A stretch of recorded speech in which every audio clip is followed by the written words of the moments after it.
Howdy, folks. Welcome to Courts of Everest, our original D&D campaign. I am Joe Treff, your DM this evening, and many others. And joining me are my friends, Matt, Vincent, Tina, Cara, Hannah, and Alana. We're going to play D&D tonight. But before we do, a couple of quick announcements. First of all, we have a YouTube, an Instagram, a Threads, a Blue Sky, all of those things at AlberonRPG. Blue Sky gets updated less because it is a less user-friendly platform. And if it makes me frustrated, I don't use it. So Threads and Instagram, definitely better to use. We also have a website, AlberonRPG.com, where there's a whole bunch of other information that you can go and see.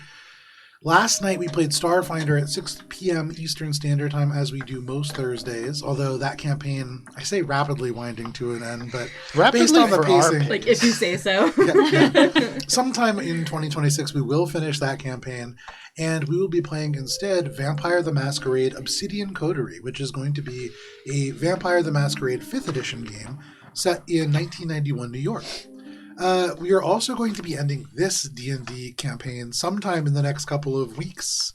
And when that finishes, we will be starting Campaign 3 of the Adventures in Alberon 10-part meta campaign, which is going to be set across the ocean in the infernal-tinged continent of Mithelstream.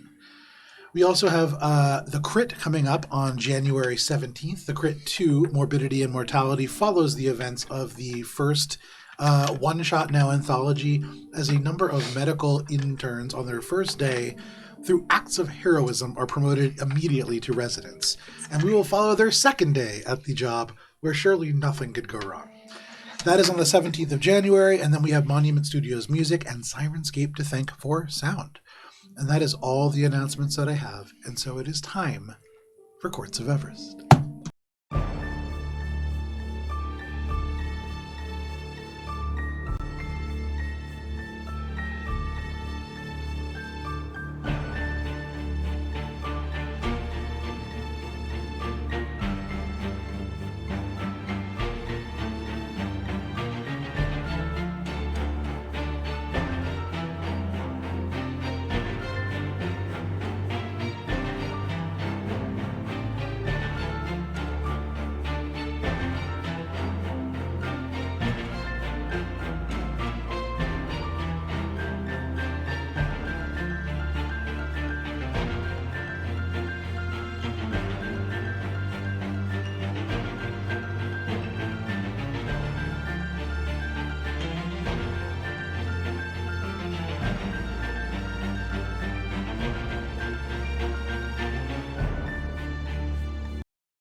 And to Cara with the recap. I'm sorry.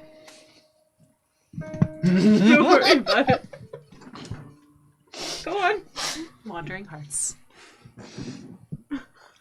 As always, my goal is to make Hannah break at least 5 times a session. I can't even do anything to help you because if I go to one camera, you're actually just It's actually my least favorite things. The only thing I don't like about Cara's recaps is that I have to be like here on camera. Wandering Hearts. When last we played, our journey into the history of Ori and his family continues, maybe to a bit more detail than Ori desired, as indeed we entered the Hall of Echoes, I believe it was called, or something similar, to discover that the crystals in front of us that contained echoes of Ori's father were indeed records of his past research experiments.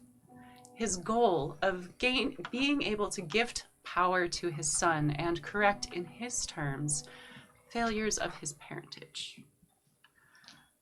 As the party moved through this chamber, touching crystals as they went along, more of Alornos's history and his potential lack thereof came to light, as indeed as the crystals grew darker and dimmer, so too did the time in which Alornos seemed to be present in his own history. For, with a voice from a fireplace and the smell of sulfur on the air, Alornos made a bargain and crawled through the pits of hell to meet and treat with Levistus, the Lord of Stygia, in order to gain power and ability for his children, that they might be safe in the world. And as we continue along through the history of these memories, we see what destruction we hath helped wreak, and the effects it has had on Ori's father, and ruminated on what that could potentially mean for our upcoming family reunion. In this hall, we also spent a large amount of time debating as to the wisdom of a long rest here or elsewhere. And this is why you watch us uncut and unfiltered, for these specific moments. Eventually, we decide that we will long rest, just not here, as indeed above us lies an arcane maze, an ordered version of the hut. Just more highlighting the differences in magic that's out there. And as we face this arcane maze and its rooms fly past us, some of us discover that we are not really desired past this point and almost get hit in the face by a flying room. But thanks to the quick, dexterous reflexes of our rogue Ori, who is allowed past, Billy did not lose her head. And we entered a more straightforward version of this maze. A hall of memories and a projection in memoriam of a life not lived, as scenes of a happy family out at picnics and play and happy meal times played past, to the appreciative glances of the party and the horror of Ori as scenes played out that he never lived. And at the end of the hall, the projection in memoriam of his mother that spoke to him, and only him, attempting to convince him to stay and not leave her again. Letting the party know that this was not the best place to take a rest, we continued on, and we all, in real life, learned the difference between interstitial and liminal spaces, as we decided to rest in essentially a hallway. Minka barricaded the door behind us with a stone wall, shutting out and dampening the voice that haunted Ori's footsteps. And without opening the door ahead of us, we found ourselves in a somewhat safe and defensible space, made even more so by a tiny hut projection of Billy's room. Nothing says cozy like a straw cot with no sheets, creepy dolls in a corner, and an unlit fireplace. Homey. We continued forth, eventually reaching a room of mirrors. And upon closer inspection, because we have good times with mirrors in this party, more projections, mirrored and physical this time, of ourselves. Well, most of ourselves. Some of the newer members of the party excluded. You're welcome. Thank you. Minka the Malicious, Valis the Oathbreaker, Ori the, had a title? Sorcerer Supreme. Yes, The sure. sorcerer. And a ordered version of the Chaotic Cheshire, along with the Hag Path Not Taken Billy, made their appearance, and honestly gave us a pretty shit time for a little bit, in a fog cloud, thankfully projected by Cheshire. And we all had a shit time as a quick-thinking Valis used to dispel magic on the nearest projection, which happened to be Minka the Malicious, and unfortunately for Joe, the kind of like most interesting one. He told us all about it. It was It great. was the Felt like we linchpin to the whole tactic. We specifically ruined Joe's day with that. I forged a spear and you just broke the tip right off. Hey, a javelin hurt just as much. And after finally defeating the mirrored versions of ourselves, we were left to our own devices in a room with books. And indeed, because this group never learns their lessons. And this time, as just before during the break I had been discussing, while Minka had the decency to touch the cursed book with a glyph of warding in a separate room, Ori touched a cursed book when we were somewhat all present. Specifically, it was not a cursed book. And Valis decided to touch a cursed book when we were all present in a tiny, crowded room. And now, Wandering Hearts and viewers, you rejoin us in this session as we discover just how much we are going to get fucked by this glyph of warding. Cursed Ori. Makes me realize that this is like the touching version of Is It Ears? Which we started a session in this exact situation not long ago because of this bit also. We don't learn our lessons. So for all of you, you are still within this inverted duel room. The mirrored walls now just stone. The bookcases, very intriguing for Valis. For the rest of you, the door had opened to the space beyond. You saw a hallway with candles just kind of littering the floor, the walls, a variety of different tables. There is wax on the walls and on the ceiling. And then 20 feet away, there is a doorway. But for you, Valis, there are books on this shelf that are interesting. There is a heavy folio with mirrored clasps. You can see thin hand-corrected manuscripts. There is a book bound in bark. And knowing that your time is limited, you swipe them all off. Valis, as you swipe the books, this rune glows. Can you make a dexterity saving throw, please?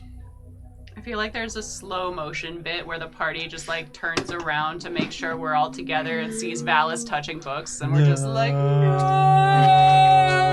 no. 21. With a 21, that is a success. Valis, you are only taking... How upcast is this glyph? 6 con saves. Very. 24 points Have? of cold damage, which is halved because you succeed. This glyph just shatters ice across this entire space. You pull your shield out. Parts of it are deflected. For the rest of you, a little bit further away from this bookcase, on the other side of the room, in fact, you do not need to make dexterity saving throws. The People's Paralegal has a question. Yes. Glyph of Warding is a spell. Correct. Oh, did you roll at advantage? No, I just have resistance to the damage. Oh, and it doesn't matter because you succeeded. So, Well, I would have resistance to that, so it would be like double. halved again. Halved Correct. So, half that again. Excellent. Thank you, People's Thank you, Lawyer. People's Paralegal. But as the ice crystals just explode out and dig into the walls, the floor, the ceiling, all of you turn and you can see Valis covered in books. Valis looks guiltily at the other party to see if they notice. Phoebe cocks her head. We Do you all remember turn. what my passive Phoebe perception? cocks her head and says, I probably knew it was happening before you. Valis, are you in the habit of setting off glyphs of hoarding? Just let Yes. him do his thing. He's gonna kill himself one day. Actually, Can no, we just other traps. Just keep moving, please. Just Very well. Valis, please do not touch anything else. that actually I would That agree doesn't with. work. It's useless.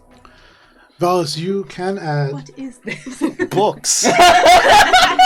4 books that survive this, and all of them dimly magical. With maybe Valis, make an investigation check at disadvantage to kind of symbolize the destruction that you have wrought upon this shelf. Ooh, not bad, but I'm bad at investigation. You said investigation? Yep. Where is it? 14. With the 14, you just find those books. They're entitled on the Multiplicity of the Self, Errata to the Silver Paradox, The Codex of Greenhouses, Marginalia of the Stygian Soil, and the Book of Redundant Circle. I like the title of that one. Was that 5 books? That was 5 books, yes. Okay. What was the second one? The second one was the Errata to the Silver Paradox. This is a sort of sheaf of handwritten manuscripts bound in crimson twine. Okay. I'll look into them more later. Okay, you shuffle them into your bag, and for the rest of you, beyond this space, through the only open door, as there is no way back through this point, you see a 20-foot-long hallway covered in white wax flecked with red, dozens of candles sitting at odd angles on the floors, and a few sloughed against the walls. I'm gonna hold my star form until it naturally runs out. Okay. Considering how weird these past couple rooms have been. It is brightly lit in this space. Small room now completely filled with the glow of Minka. This next room is like the wax is from the candles. Are the candles just kind of perpetually burning then? Or does it seem like... Because like... Make an investigation. I'm wondering like... Or I would say a perception check from this range. Like if this room has been here in the same state for as long as it presumably has been, then someone's got to either be refilling these or like restocking the candles, or there's just one guy who lives all the way frozen over stasis candles. Like something's going on. The economy is tough. I've been lost for so long. They provide for see. Perception 31. With a 31, you look into the space. There are candles that are lit and flickering, some of them just horizontal on the wall. The flame flickers up and you do not see any kind of char on this, so almost certainly this is magical. You can see, because of the sort of evidence of wax, this entire room really covered in this substance. The doorway does have cracks around the edges where clearly it has been opened and shut sometime recently. And with that check, you do see, just barely kind of smudged because the wax is so thick in places, there are magical glyphs both on the ceiling and on the wall. And on the floor, pardon me. And they're kind of caked over by all the melted wax? Correct. Okay. I'll point them out and be like, there are more glyphs in the next room. Something about the candles seems magic as well, but only because there's no visible charring or anything. So. Can I see... Can I look at the glyphs and see if I can read or identify them? Make an Arcana check. Okay. 16? With a 16, you look at these glyphs. They are, when you look at them, they kind of glow with this dark aura. There is something about them that feels vaguely conjuration-based. But aside from that, it's kind of hard to determine what might be happening within this space. Because of how caked over they are, you can't really read them. You get a vague sense for the School of Magic. I share that. Billy kind of like goes over and like, do we want to just like start chiseling off some of the wax and look at it, or is touching it bad? Perhaps we should just move forward.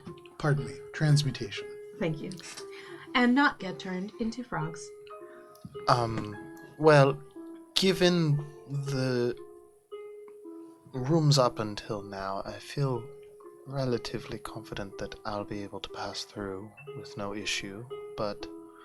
It's less the passing I'm worried about, and more we have to look for sigils that will help to unlock the Archmage? The Crimson Mage, yes, but these are transmutation, you said? Did I say that? Transmutation? Transmutation, yeah. yes. I don't know these aren't. Would that be a school of magic that seems like it would be connected to what we saw, the plant bed? I think we learned with your that check, it would be kind of hard to connect those things, but I think you would see the transmutation magic itself kind of implicit within the room.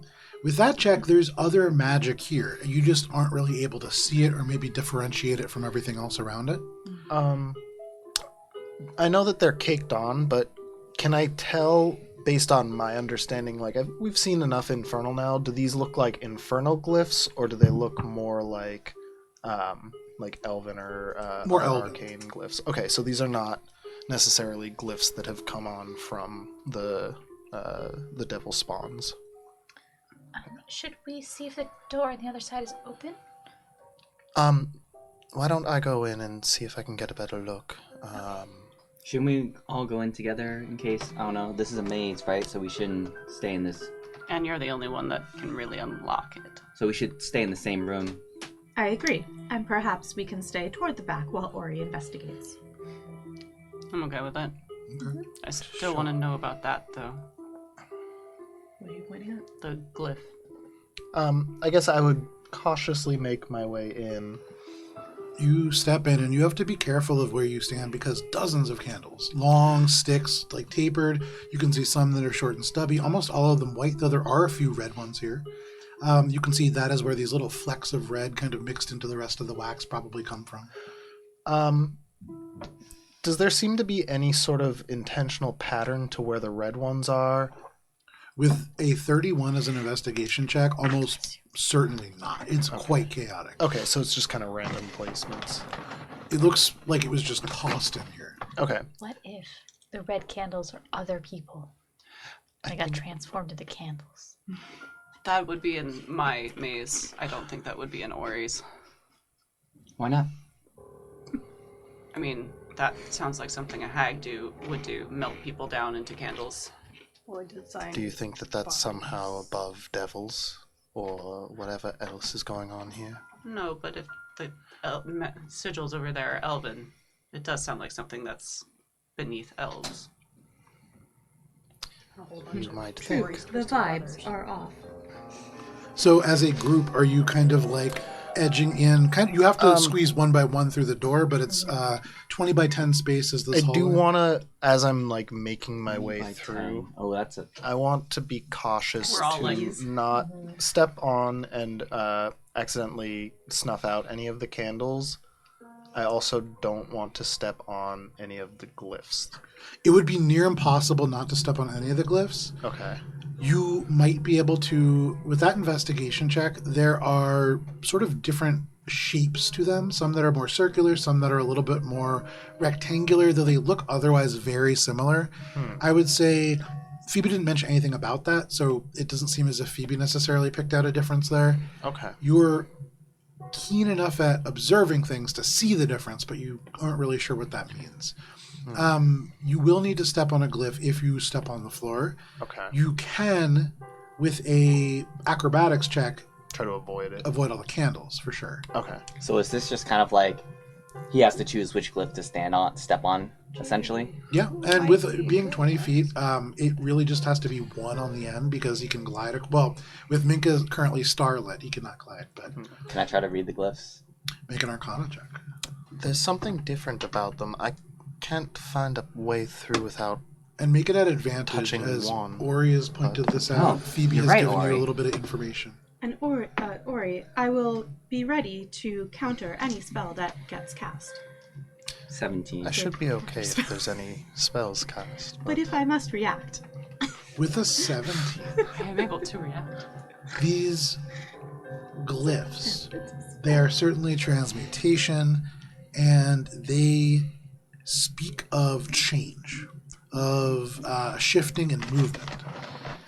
Beyond that, it's kind of hard because, again, just kind of coated in this wax. I will say these white candles, just mundane. The red ones seem to have magic that is separate from the room. what do I get with a 27? With a 27, as you look at these glyphs, this is a room. As you look at it and close your eyes and open it again, it is like the wax becomes almost translucent. This is a room that is entirely chaotic, and you can almost lift the layers away in your mind and see what is underneath. There are glyphs here that speak to reversing gravity.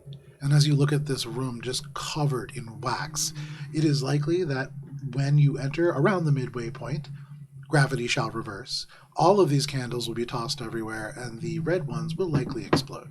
Ooh, fun. Firecrackers. Can I tell what colors all of the glyphs are? They're kind of like a black Violet? ink that has been put Okay. along there. Okay, so yeah, because I'm thinking back, and I also remembered to look at my notes. Black sigil's bad. Black sigil's Gold bad. spiral's good. Ah. Green leaf, growth, almost always good, unless around intentionally small shit. Violet crescent equals change. And I was thinking it might be the violet crescents because you said the Like, gravity change. There's no way to avoid the gravity change, or are there paths through it that Being somebody who levitates pretty frequently, you imagine people who traverse this with any regularity would just fly through. And likely that is part of the design of this. This would be completely effortless, just float through and open a door. But if you can't fly, it's a little harder. To Cheshire share any of that, or does Cheshire just like, I want to see who gets blown up? If Ori moves to step forward, she's gonna like grab him by the shoulder. What? Room go boom. I figured that something like that would happen, but could you elaborate? What is up must come down. Okay. And all the way around. So, This isn't Nithic's voice, but you're... which... Fly. So the red candles are bad. Boom. Those are the boom. Okay. And they're going to move around? Completely flip upside down. Ah, okay. Joe, how long would You one can add have? Cheshire to your languages. How long would one have to jump to make it to the other end? You said that's like a 20-foot hallway, It's a right? 20-foot But long hallway. would 18 feet get me from a clear point to a clear point? Yeah. Well, not from a clear point. You're still touching one of those runes on the end. So you can pick square or circle. Okay. I'm not going to do that then. We can't carry anyone, can she? She's so small. Cheshire? No, Oh, Phoebe? No. You'll have to toss me. I was going to say, for those of us who can't fly, do we just stay here? Can levitate a couple people. I can fly, Billy. I can step some people through. Well, I there is a way wasn't through talking if about you're careful that Very only well. touches one of the sigils, but I'm not sure which is preferable to touch. If I'm guessing neither, but No. so maybe sigil? float through. Float through. Okay. He stretches her wings. Just like, Yeah, so I can float. Phoebe can fly. yes, that is correct. I can walk, and that's all I got. Okay. Oh, how far away is the door? Have you 20 heard feet. of magic? I can pass through, but you're a little bright, Minka. Okay. Hang on. Sorry, I'm just looking up if upcasting levitate does anything. It does not. Is the room Okay. presumably dim enough, I even with can- all the candles, if Minka is no longer Probably with? not, Okay, as so long as I'm, they're lit. I'm probably still going to need to pass acrobatics, Lees. I can bring one person. I can levitate one person, and we can kind of slowly float through. Can Billy see the other side of the room? Yep. Is there an empty space, or is there glyphs on the other side of the room? There are glyphs, but the spaces are empty that they occupy. They're on the floor. If you wanted to stand on one, you could. So if someone else gets to the door and opens it, I can get through. Because you can. I can just. Minka can just start like slowly levitating across while holding all And of it's her slow. all of her like things to try not to light on fire as she kind of goes Pull through. your kind of skirts So up. gauzy, the be gauzy careful. fabric. Seeing The this thorn happen, Billy's throws. just like, Careful, Minka. You were very flammable.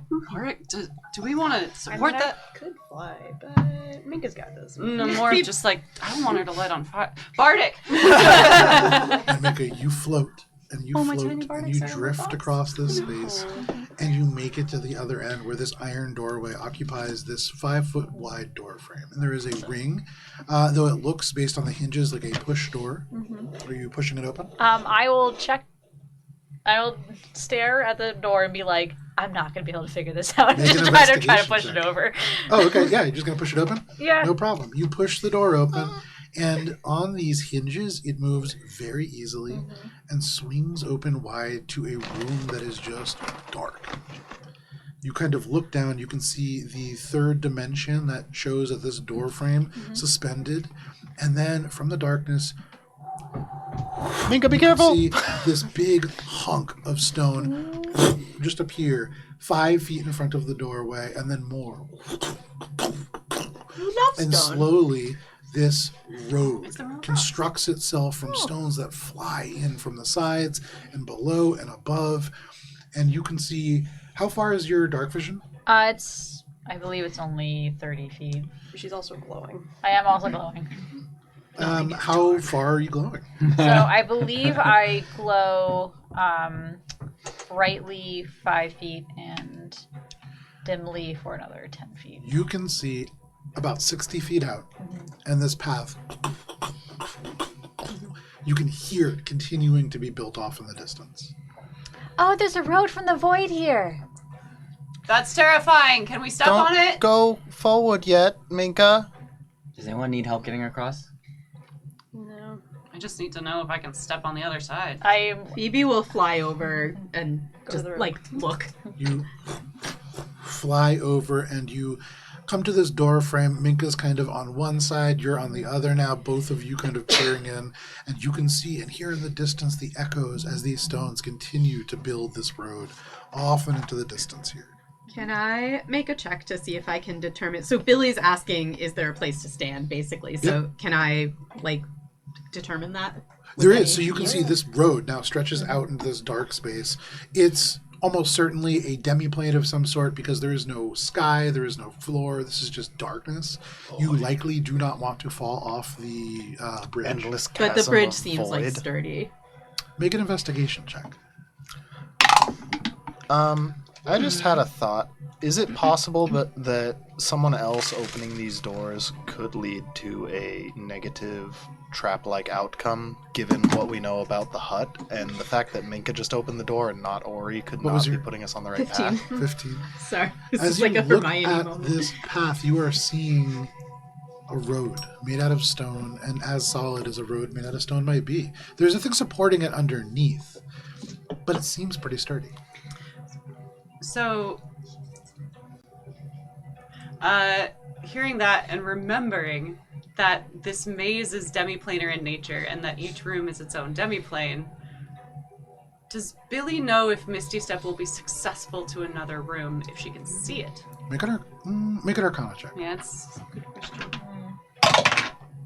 Natural 20. Apparently, I do know whether or not that will be successful. Hopefully. You will Imagine die. It will. And in fact, Billy, as you look at the space and you see these stones kind of begin to build themselves together from multiple places, if this road deconstructs itself, Misty Step is probably going to be especially helpful. Yep. Look at all them spell slots I'm about to use. And Billy just is like, okay, so you have to go through first for things to be safe, I assume. So, we need to get you over there, and then Valis and I can just apparate across. Cheshire will fly and carry Ori. Okay. Chuck him through the door. Scoop Ori up underneath the armpits. You kind of grab him by elements of the leather armor, and you Like a drag him cat across. getting held, like... Valis, how are you getting across? Did anyone say that the thing in the next room could deconstruct? I know you said that. Did anyone else say that? Phoebe said everything that I learned. Phoebe from Joe. said, it looks pretty stable, but there's nothing supporting them underneath, so it could collapse on us. Okay. Here, take this And the just in fact that case it's you need being it. built And he's gonna hand you a right in front spell of glass with the spell jump. Oh. And I'm gonna face step in to the next room. Fantastic. Before You Ori face arrives step in? and appear in this room. Valis, you were the first in. I'm the first in? Oh, no! I might have misunderstood what happened. That was what we were not doing! That this bridge is in fact solid. You kind of land, and for a moment, you could hear everybody else behind you kind of like anxious I hear a about lot of what's about to clenching. happen. There's so many buttholes just... It's like I casting didn't know Gust in mine could do reverse. that. But Valis, you it's a stay cloaca, stable so- in this space. Do you have one? No, they have cloaca. I was asking the one who might have one. Well, I am uncomfortable. owls have cloaca. What are y'all waiting for? Bam! Billy, you just appear on the other side. There is an explosion of autumnal leaves that kind of follows in your wake, and you appear. You also find that the ground is stable, and for those of you who wish to test it, it is stable for you as well. We're and good it for stretches now. out and into the darkness here. Cheshire will continue flying because she uses the spell. Yeah. But In she this, will put Ori down. oh, thank you. In this next room, it is now presumably dark enough that I can Minka. float again. Besides Minka, if I'm not close enough. I will stay towards the back to Well, allow if Ori I'm to if I'm float only forward. 5 feet away from you, you only cast dim light, right? Past that. And there's no light source in this room. It's dark. You So, are like, the only as source long of as light I'm in not this space. directly next to you, I should be able to fly still. So now that we're in the room, 60 feet of dark vision, what do we see ahead? Is it just the road? This road, you can see these hunks of stone, a little bit uneven in their texture, showing that it's not one continuous thing. But aside from that, the seams blend together pretty well, and it seems solid. I have 120 feet. Can I see like a door or anything on the other side? You can see more of this path. We should probably get moving in case it has like a distance it goes and starts deconstructing. Yeah. This bridge is quite long. Let's just stick as close to Ori as you know. Is Ori in the lead?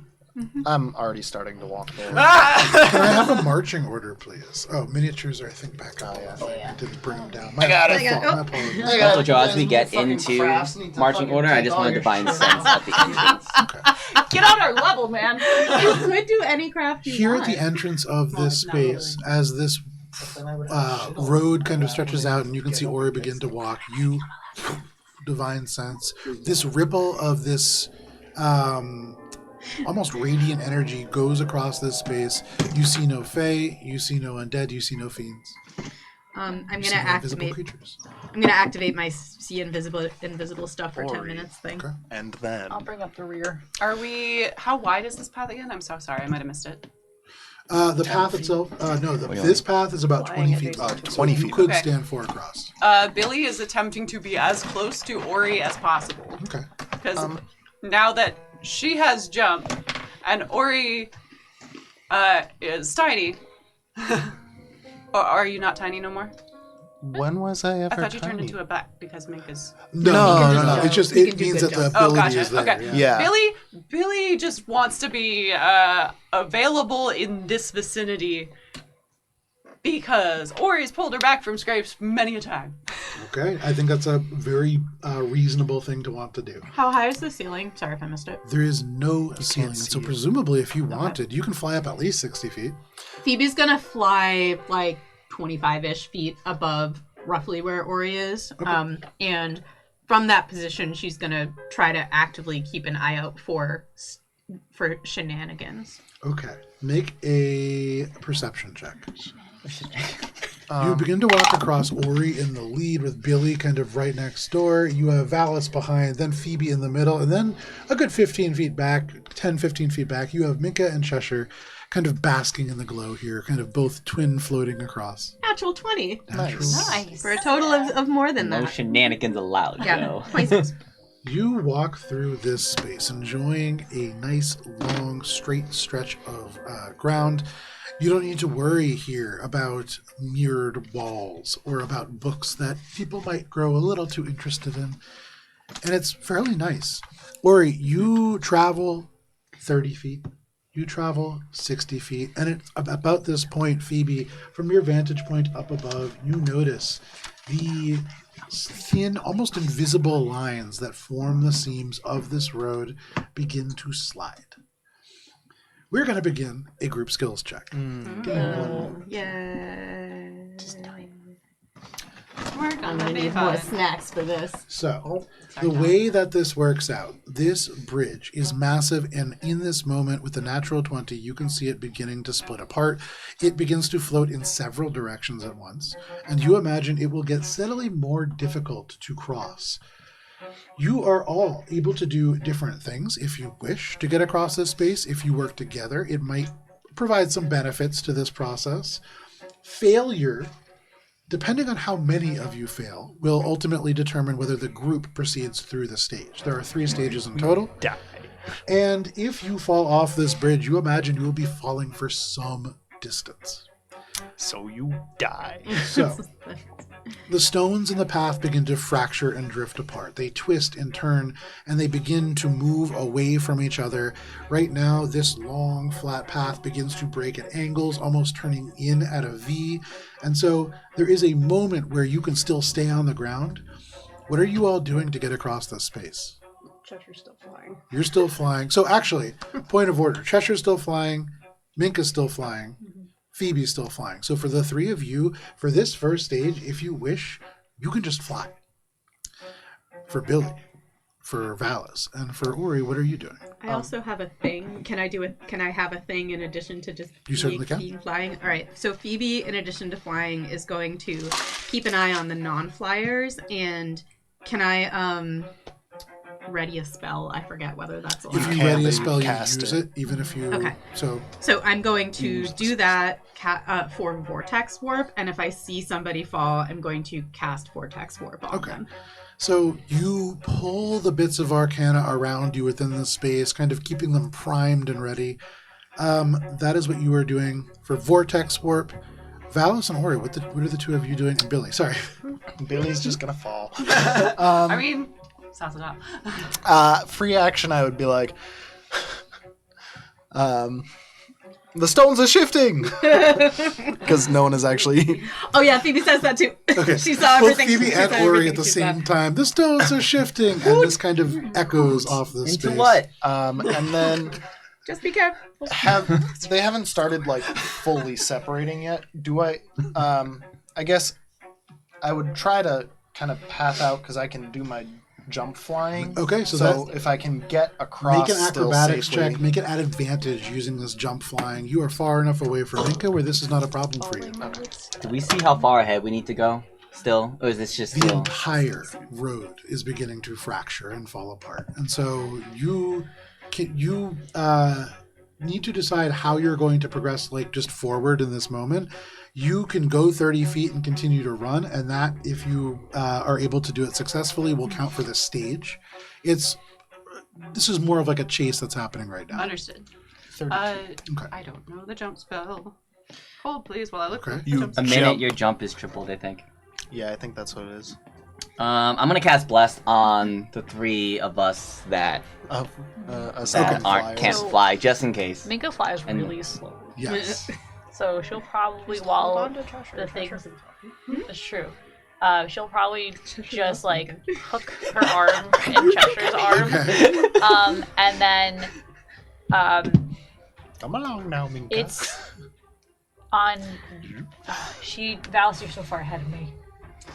I would like to try to cast Enhance Ability, but I think Valis is too far ahead. I think so too. So, JK, I will just be ready with things like... You use your action, your bonus action, and your movement to hook your arm into Cheshire's and be pulled along like a little tugboat. Absolutely, Minka, you do so. For you, Billy, what are you doing? God damn it. Valis needs the jump spell more than I do.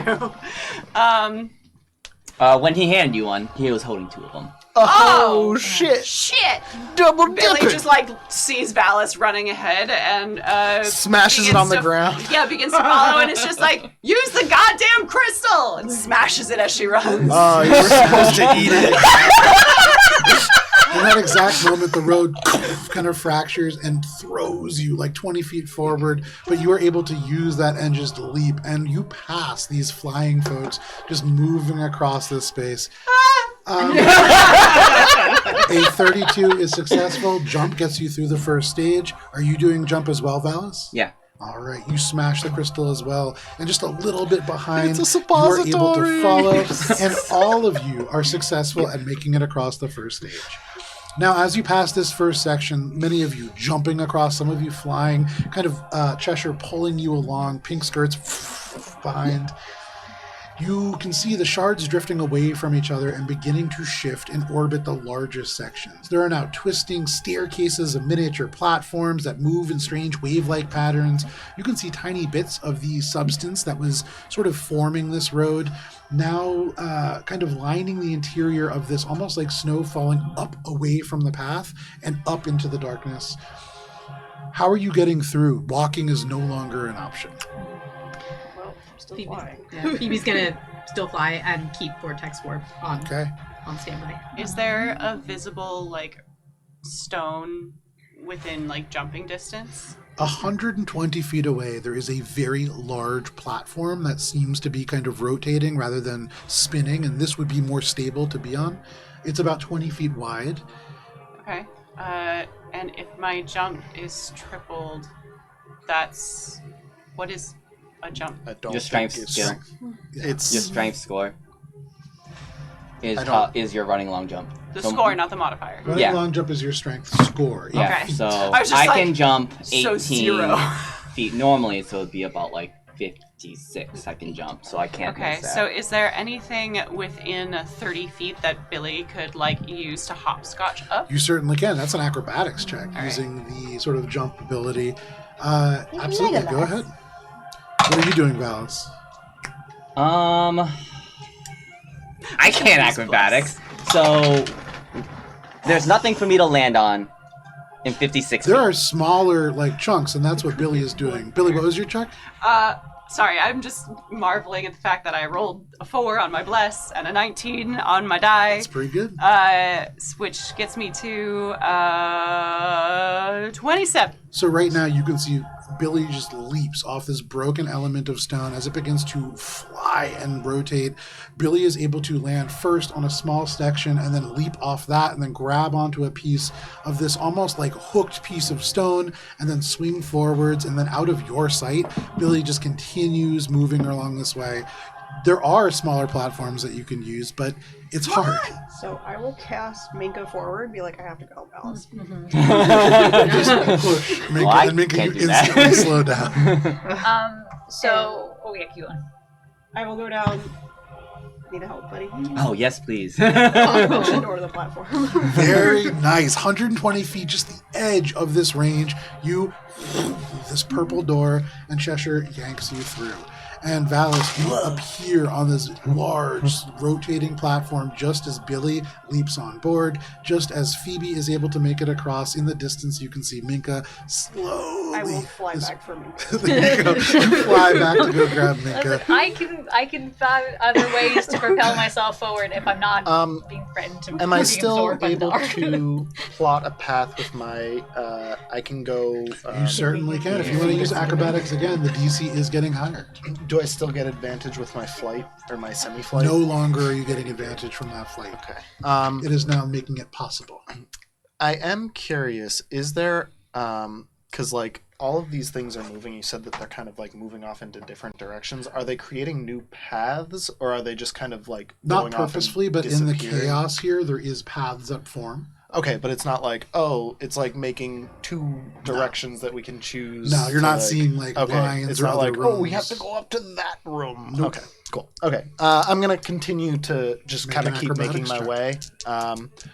I have the turning into a bat as a backup if I fuck up, but I'm trying to not use that. Phoebe is also very purposefully doing her best to stay within 90 feet of all three of the ones who can like triangulate, because that's the Okay, casting yeah, with a for- steady flying speed so far, that's been pretty easy. Okay. Right now, though, as you fly above, these little bits of stone are like drifting up past you now. 29. 29. With a 29, easy for you. You are able to leap from one of these stones to the other. You are able to go quickly over to this platform. Minka and Cheshire, the two of you are falling a little bit behind, but you're still making good time. Is there like a threat of being absorbed by something if we don't make it, or is it like, do we like feel impending doom behind us? Make an Arcana check. Depends on who you are, I suppose. Do you already is take always behind fantasy us. Marabapam? Minka Because That's sort of established this. 3. Shit. You could probably go back if you needed to. But for those of you who are not Minka, as you turn and look, there is only darkness behind you. There is no road. There is no path. You imagine it's like the rocks fall away as you move, and likely no way to return safely. Unless you fly. Suddenly, as even all that. of you, save Minka and Cheshire, have made it past the second stage, that is still enough for you to be able to go. The drift is accelerating, the gaps are beginning to get wider, and then suddenly these stones begin to slam into each other and collide, and all of the ones that went past you, Phoebe, now fall like bullets.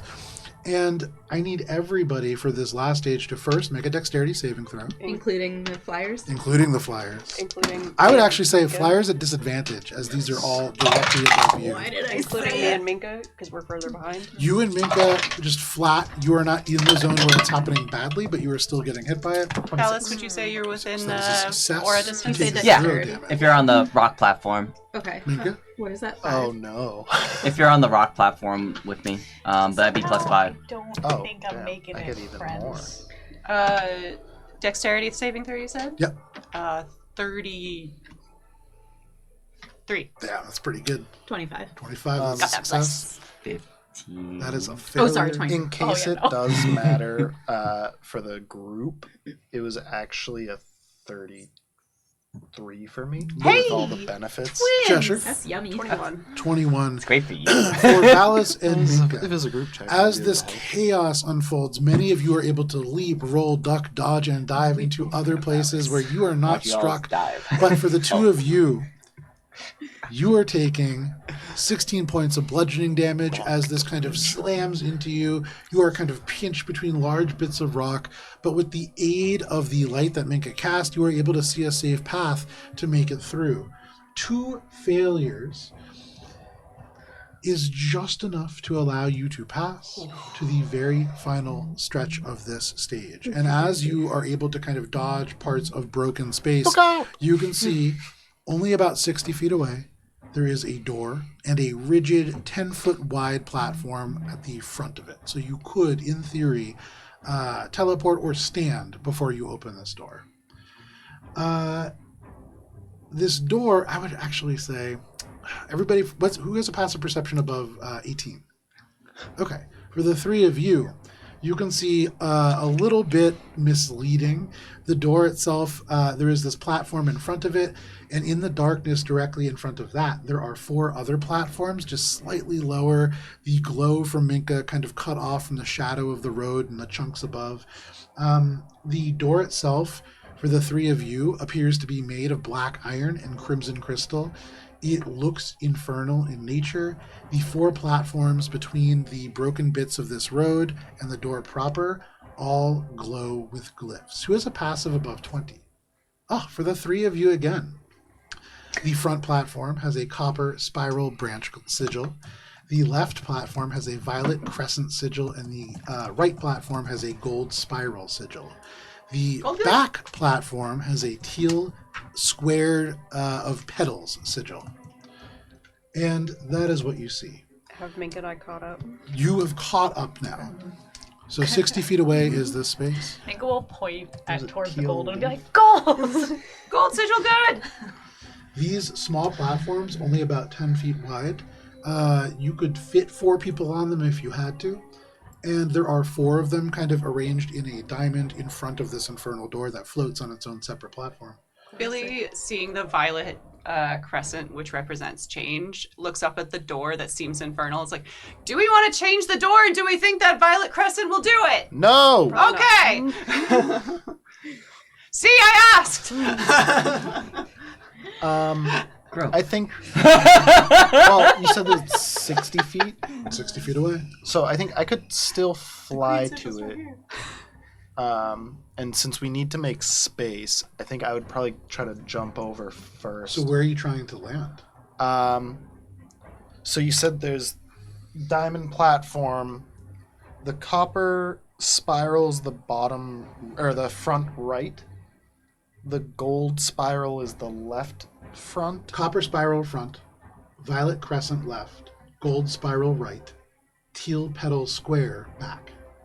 Okay.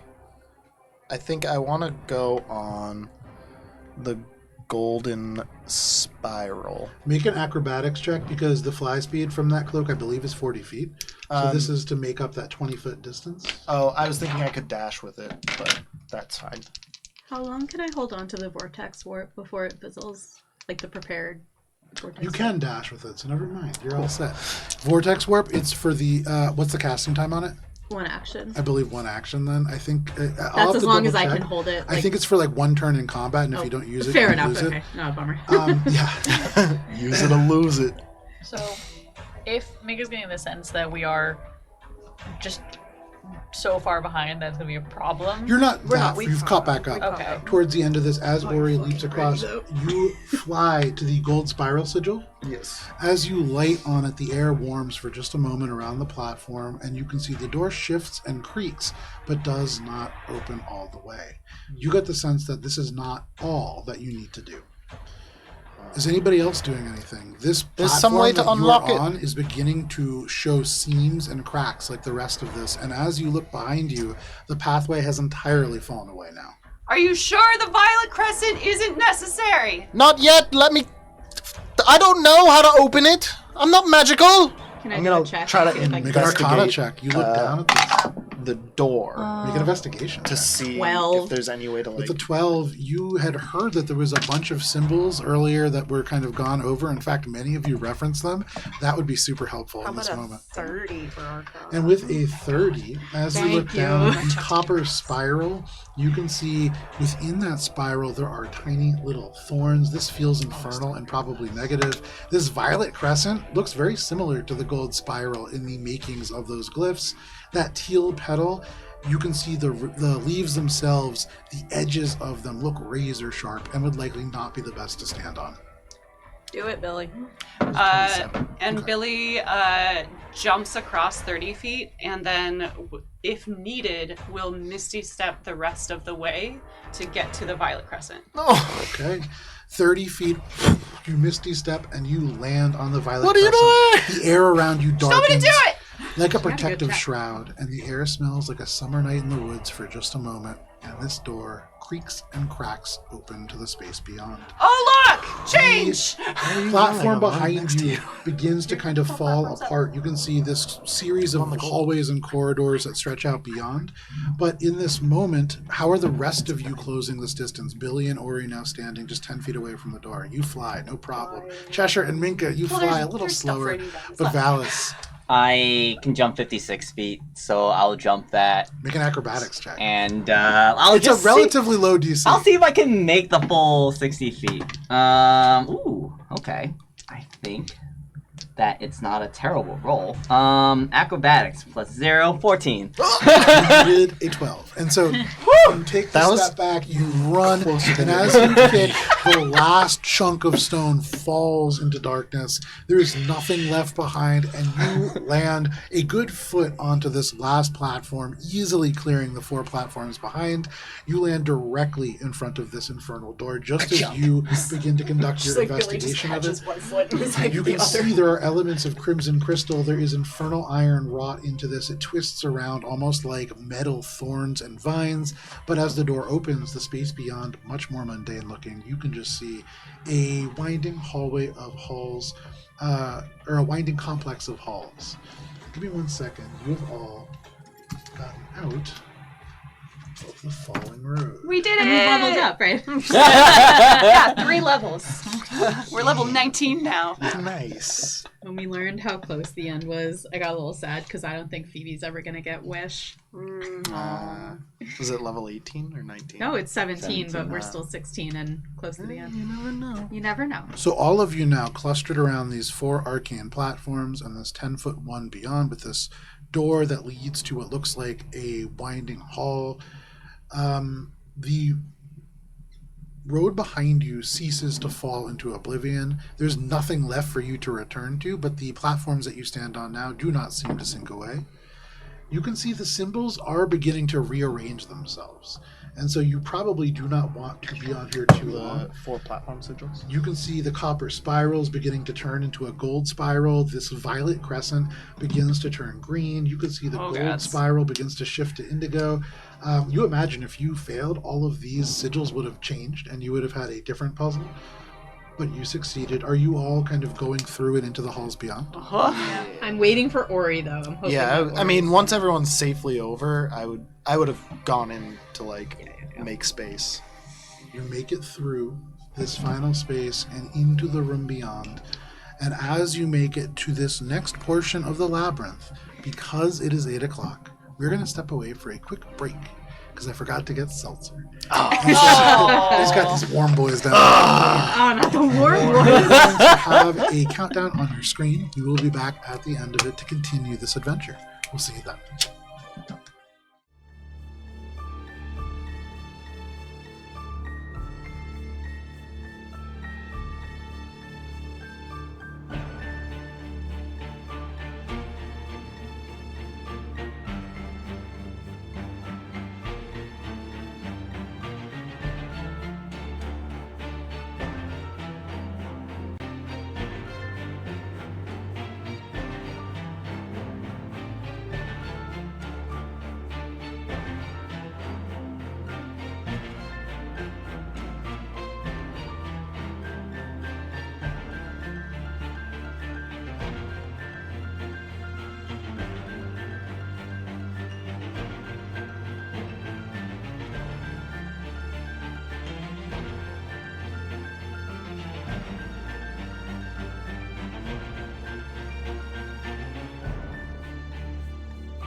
And we're back. Thank you for sticking with us through the break. If you did, if not, we're Go playing fuck D&D, yourself. and you're a part of it. Sorry. Let me pull up the battle cam for this encounter cam. map. If you want to just straighten it out a little bit. Thank you. Eventually, I'll just have to. Yeah, I know we gotta straighten the battle cam at some point.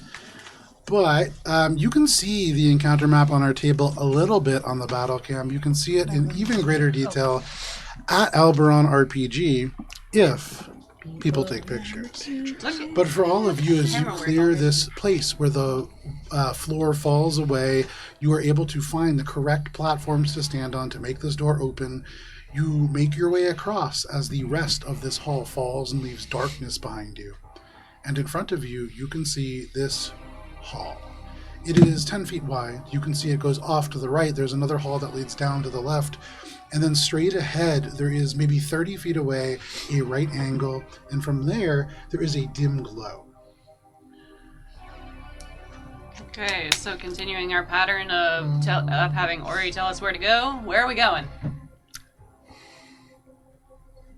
Do I see anything that's causing this glow, or is it around a...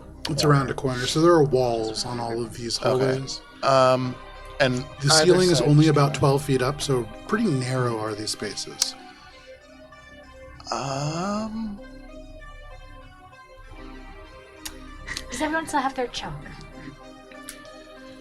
I thought that was a joke. You didn't keep the chalk? No, I have it. I just thought I was humoring you. I think it Very marks well. them all.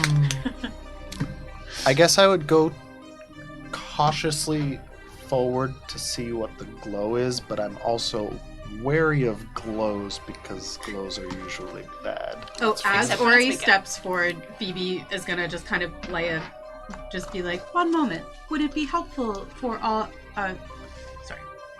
Do we anticipate being separated? And should we be connected telepathically I'm just for going communication? like 10 feet ahead to see what that glow is. Yeah. Yeah, for sure, definitely.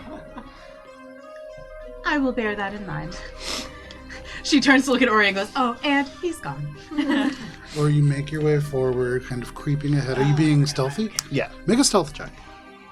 I cast a healing spell while he's not doing that. Oh, it's just within range. I don't have to be able to see him. Fantastic. You should still be able to see me. I'm literally going 20 feet ahead, straight ahead. She's just trying to decide whether she casts Rarity's walkie-talkies. 28. Ah, yes. Oh, do I still have guidance? Probably ended, right? It's a minute. It's bless, Or bless, rather. Bless is only and it's not for skill checks. Oh, okay. So with that check, you creep forward. You stay low to the ground. Is anybody going with Ori? I'll kind of go behind him, mostly because I just want to know where he is. Make a stealth check. You're going forward? Yeah. Just to get up to see if I can get a better view of what's causing the You glow. peer around this corner and you can see there is this ritual circle, 10 by 10, glyphs that look ugly and similar to ones that you had seen on a bookcase not too far away, though this much larger and you would imagine more impactful. You also note with your passive perception, as you move up quietly, there is a hallway around the corner that is wider than the others, perhaps 20 feet wide, though a little uneven. And at the far end of it, with their back to you, you can see a Minotaur. They are large, larger than Minotaurs that you remember seeing in the past.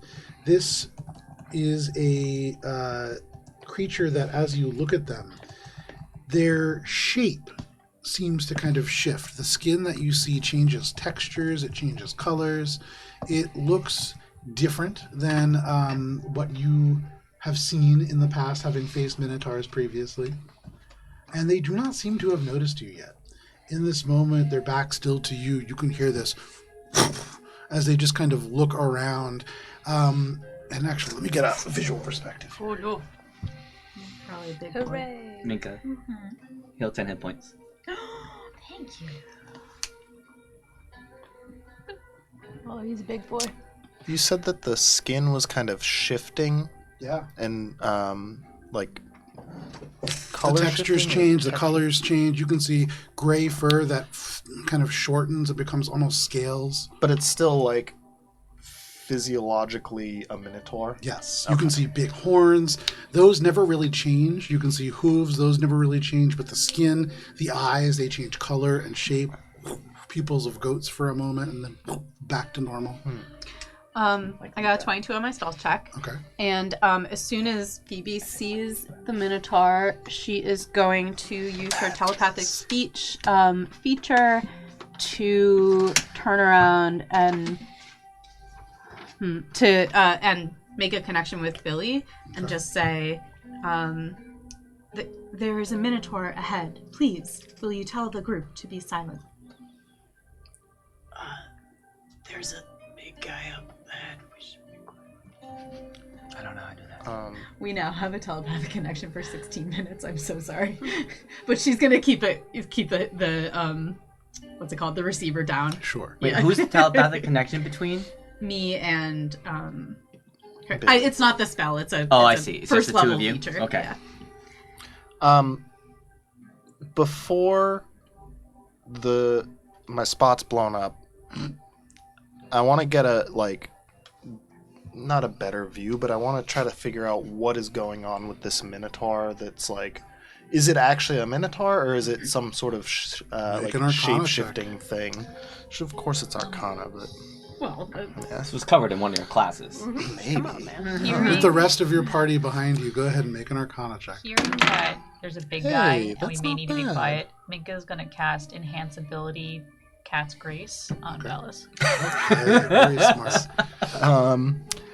That was Arcana is a 17. Not Okay, bad for you studied Ori. that day. There is something to this creature that reminds you, in an abstract way, of an unfortunate memory that you have. When you were shifted into a cow, your skin changed once in a similar manner, but this is unlike anything that you've seen in the way that it is presented here. But you're seeing something polymorphic. So about some the skin. sort of transmutation. Specifically polymorphic. Okay. I would turn around and be like, Phoebe's like right behind you. Oh, hi. I think it's some sort of polymorph on that thing. Should we fight it? Not if we don't have to. Very well. I'll pass it around. You can see as you... Oh, wait, you're doing telepathically, right? Or are you whispering out loud? Yeah, no, I'll drop it with Billy because I know she doesn't like it anyway and connect with. Okay. If we don't have to, it would be better to try to get around, but we don't know how to get through this maze. I agree. Perhaps it would be helpful for you to scout so that we can find You a can path. see this Minotaur kind of shuffles and then walks maybe like 10 feet off to the right. You can still see their back, but they're sort of shifting around in this space. You'd mentioned that this central hall is wider. Does it seem like it's the same sort of stone, or does it seem like it's wider because it's... Same sort of stone. Okay, so... Okay. Should we rejoin the group to plan? I don't really want to let this thing go out of my sight now that we've seen it, because if we can keep track of it without it raising suspicion, then we can at least investigate a bit. You and I are telepathically connected. Would you like to scout and I can return to the group? I suppose, but I won't go far. I don't know what's going on in this room. Very well, Ori. Keep me posted. And Phoebe's going to return. As the two of them went up ahead, was there anything that the rest of you were doing aside from healing spell? And telling people to be quiet. Yeah. Yeah, and I put Cat's Grace on Valis, and I'll walk forward a little bit and just look back and forth in the hallway. Make a perception check. Joshua's just being quiet. Roll above a single digit. No. Dang. My perception's okay, at least. Wisdom-based 18. 18? What's the Yeah. only one we have? With an 18, you look... What is your dark vision? I still believe it is 30 feet. In that case, you see 30 feet into the darkness. Oh no, I have 60 feet of dark vision. With 60 Hell feet, yeah. you see all the way to the end of the corridor, and with that check, Oh no. Oh no. Oh, The we see a Minotaurs, helpful friend. Is it a ghoul? A beastie? Another Minotaur. You can see. I am over yonder. Can you put it there right at the edge, a little bit back? Yeah, right there. Right there? Those squares. Perfect. You can see they are actually just finishing having walked to the end of this hall. This Minotaur, you can see, they have steel fur. There is no light that is being shed by you into this part of the cave yet, but you can see just from the dim elements here, they have steel fur. The horns glow with this kind of blue sheen, though they are metallic as well. They hold a huge, massive, double-headed axe in both hands. Minka's gonna grab Billy's arm, wheel her to face the Minotaur, and go just like a squeak.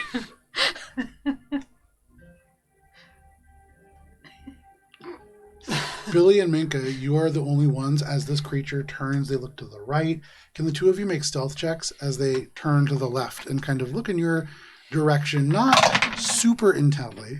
Going to knock. I'm gonna roll a no. Can I? God damn it! 21. 21, okay. All right. Well, Minus 20 from that. Okay. Oh, I heard minus 20. Yeah, minus 20. Yeah. Minus. Oh, Subtract. that Not number. mine Minus. is. Is there something else you wanted to do? Yeah, if the do I see the Minotaur? And Not from where you are. Okay. All right, never mind. So, Minka, Billy, the two of you freeze. And in this moment, Minka, are you still glowing? Oh yeah, I have not dropped it. You see your reflection in this Minotaur's eyes, dark black, the only thing kind of organic in the steel face. And in this moment, you see the eyes just dilate. This thing, it grabs this axe, and I need everybody to roll for initiative. damn. You guys made tried. it not very far, but you know what? It's all about the journey. I feel like this reminds me a lot of those Zelda levels where there's a guard, a neutral guard doing their path. Yeah. We stumbled onto that. There's Dark probably at least nuts. one more. Yeah. So, anybody, natural 20. Did I? Yes.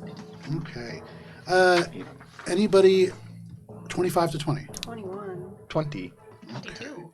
22 I finally rolled in the for double Minka. digits. Nice. You have 21. Well, that's good because we've got a the Minotaur balls. targeting at you. 20 for Ori. 20 to 15. 17. 17 for... This is an opposite day here. 15 to 10. 10. 10 I for feel Billy. like it's very similar to what we had last week. And Phoebe, what about you? 9. Phoebe's up. with a 9. Hoot hoot. And at the very end of that initiative order, it begins with Minka, then Cheshire, then Ori, then Valis, then Billy, then Phoebe, and then, very fortunate for you, with an initiative of 5, are the Minotaur. So, this begins with you, Minka, as this creature grabs this axe, lowers its horns, and you can see, take almost like a sprinter stance, though the knuckles holding this axe kind of planted on the ground. What are you doing? Okay, so I have experienced Minotaur before. I do know that they enjoy charging. Yep. And it seems like that is the goal of this particular Minotaur. Fair assumption to make. So, first I'm going to see what I prepped to see if I prepped the thing that would be cool to have in this stone maze. And unfortunately, I did not. So, instead, what I will do is, Ooh, I have a thought. I will hold onto enhance ability and switch one of my channeled abilities from the chalice to the archer. Okay. I'm going to fire an arrow in the Minotaur's direction. Okay, make an attack roll. You shift the stars behind you. The same radiance that gave you away now realigning to cause a little bit more harm. So that is a 24 to hit. A 24 is a hit. This steel fur is in fact steel. You can see this bolt of radiant light hits it and makes it glow hot as it pierces. Go ahead and roll damage on that. I can pick things up. No, I can't. I'm having a day with my dice. I don't know what's going on. I'm so sorry, guys. 17 points of radiant damage. 17 points of radiant damage as you strike this Minotaur. Certainly that does the full amount that you would expect, and this creature looks furious about it. Awesome. So I choose to... I'm going to move down this way and just start yelling, Minotaur! Yelling? Okay, you run and you dash. And as soon as you see a hall open up to your left, you just duck down that way. No problem. That is the end of your turn. That was my bonus action movement, and I'm choosing not to use my action this turn. Actually, can I use an action to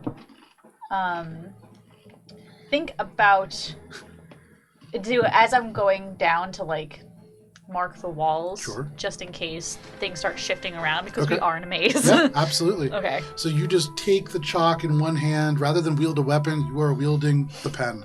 And you just run along the walls like a toddler just drawing a line. straight down. Why you say No it like problem.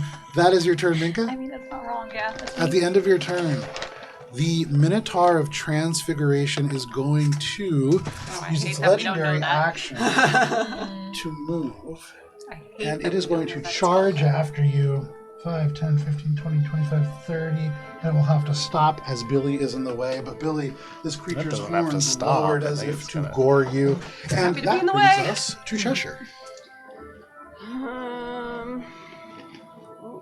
I will land and kind of poke my head in the door, seeing this lovely creature just charging up. I don't know if this is home for you, but go away. Charisma saving throw, please. Or What is- banishment. Hang on one Nice. second here. I don't know if this is home for you, but go away. You cast Banishment. That is Go a Charisma away. saving throw. Charisma saving throw. That is going to be pretty good. 18 on the die for a total of 22. Silvery barbs. Try again, fucker. That's the longest roll ever. Much worse. That is Very going good. to be a 14. Nice. 14. The School of Magic for that spell is Abjuration. Yep. And Why do you say Like that? that. absolutely, needed to be you pointed out. banish this creature. As it charges, the horns about to just pierce through, and you can see these horns, Billy, adamantine. And as they are about to strike into you and pierce through your body, this creature just disappears. And there is pink glitter that into your face. Why does it smell like sugar? They are currently banished. Could you remove them and then just place this dice where they were? 'Cause it's nice and large. And what is the length of time on that? 1 minute. 1 minute. There we go. That is the minute. That is your turn, Cheshire. And I will kind of duck back around the corner and make space for Valis. Okay. You just duck back a little bit. You don't want to end up in a charging path if this thing reappears.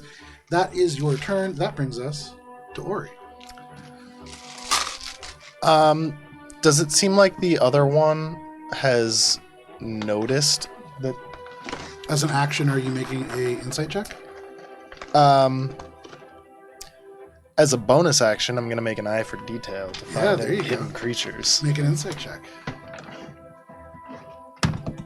Or sorry, With perception. yeah, perception. I knew what you meant. Features. That's a cop. 23.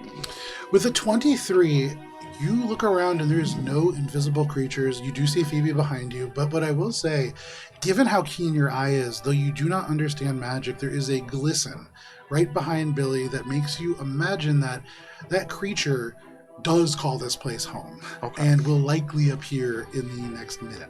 Okay. But do I not see this one still, or? From where you Or, like, are, you its just see reaction. like its back. You're not really seeing it react yet. Okay, so I haven't seen it like starting to turn or anything Nope. from the. Okay. I guess I will then use my action to ready that if it turns to start coming this way, I'm going to attack it. Absolutely. So you get ready to attack it should it come this way. Anything else, Ori? That is it for me. Okay. At the end of your turn, a Minotaur. Yeah! A Minotaur, yeah! sounded so excited. How many Minotaurs? Pops up 8. right Most next. likely 8. As a legendary action, is going to wander around this far corner. I love a legendary wanderer. Oh They no. will make it to here. Oh no. Uh-oh. That's so close by. And this Minotaur that you can see, Phoebe a little bit, but Billy, unfortunately, you are really bearing witness to more of these things than anybody else. So much witness am I bearing. As it comes around the corner, it is larger and more dense than the other Minotaurs. And as the first leg actually dents the stone, you can see it is because on top of the regular Minotaur, muscles have been sewn into it to add to the bulk. And you can see as they move, they are actually pumping its body. Blood just kind of spurts away as it does. This creature is huge. You can see it holds 2 of these massive war axes that the other one is carrying just one of in both hands. It is absolutely gigantic. It squeezes barely into this space, barely able to fit. And its eyes narrow at you. But that is its legendary action. That brings us to Valis. He's gonna go to the doorway. He sees that this one got poofed by Cheshire, and he's gonna see this one on the right. So he's just gonna move and step in front of it. Okay. And take the dodge action. All right. You take the dodge action, sword drawn, shield lowered. You are going to defend your party. Anything else, Valis? That will be it. Okay. That is your turn, Valis. That brings us to Billy. We have demon things! You say that right as this Minotaur vanishes in front of you and another one rounds the corner behind. Good God. Devil things. And Demon also, things. also they're Minotaurs. Native to this earth. Plain, round. I mean, we're in a demi-plane, so this is... This is their home, though. We're in their house. The other ones were normal, this one is not! Billy is going to move the 30 Not feet normal, made of forward steel. and completely ignore Ori attempting to correct her because she knows what she sees. Probably 4 of them. Damn. What you doing, Billy? Sorry, I was just reading things because I wanted to see if I could get close enough with the one thing. I can't get close enough with the one thing, but I can get close enough with the other thing. So we're gonna other thing it, and we're gonna... I have no idea what's happening. Oh, Billy's just whipping her things around. We're gonna Misty Step here. Okay. Billy's whipping it out. Actually, yes, we're going to say it instead. Moving things back because we can split movement in D&D. Yes, we can. Step here, Misty Step here, Okay. and then we're going to use Centerson. Okay. So go ahead and make an attack roll. Okay. So that is 29 to hit. 29 is absolutely a hit.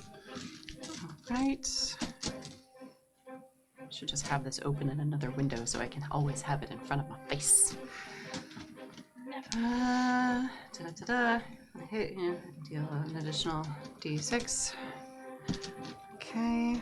And then we're gonna put a flourish on it because it's a melee attack.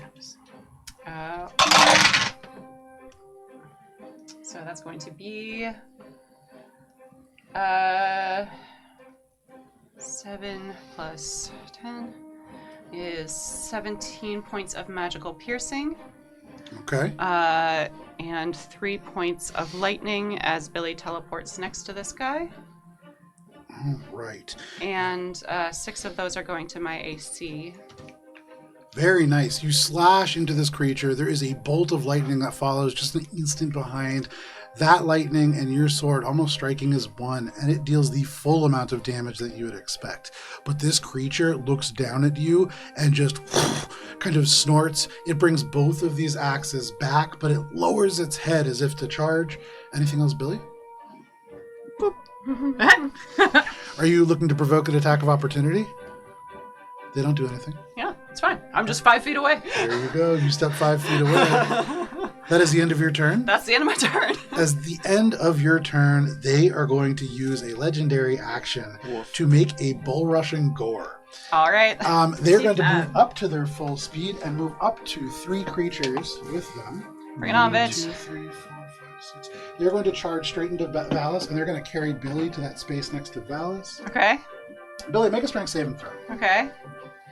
Hate that for me. When does she have to make that Yeah, save? that is a very important Does she question. make At the end of that throw. Thank God. Oh, thank God, but I don't think it's going to do much. A 14. A 14. Billy, you are knocked prone by this bull rush. They knock you onto the ground, but one of these hands, still holding the axe, grabs you by the front of the tunic and just drags you with the rest of this charge.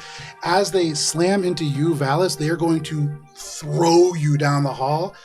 Billy, you slide 15 feet back to the front of the door. Bye-bye. And Valis, they gore you with their horns. Damn. Hey, at least I'm not hurt. Disadvantage because he's dodging. At disadvantage because you're dodging. Thank you. That's good. That is a 19 to hit. Oh, that misses! They You try can to dodge a gore. minotaur, you can dodge a ball. Pull your shield out, and the horns, either side of your shield. This creature is so large, but the head just slams into the metal. They and just rear back up. You can see they swing the axes. Sparks go everywhere across this space. Now a tremendous amount of noise has been made, and for free, Ori, this creature kind of begins to turn. I shoot. I'm going to say they have full cover. If you choose to shoot from also that has particular angle. What is it, a +8 for them? Give me one I second. don't remember if that's the Starfinder one or not. I think it's +5. I'll take a shot at it. Otherwise, I'm just going to Sorry, lose 3/4 it, cover right? +5, yeah. Yeah, so yeah, might as well. Because, I mean, why not? Just hit him anyways. Why not, right? Yeah, just hit just him. go well Do I enough. get it as a sneak attack? Yes, this would be a sneak attack. That is a 33 to hit. 33 is Minus the 5. well, no, because 5 is attached to the, okay. the AC. So that is still a hit. Nice. All right. Nice.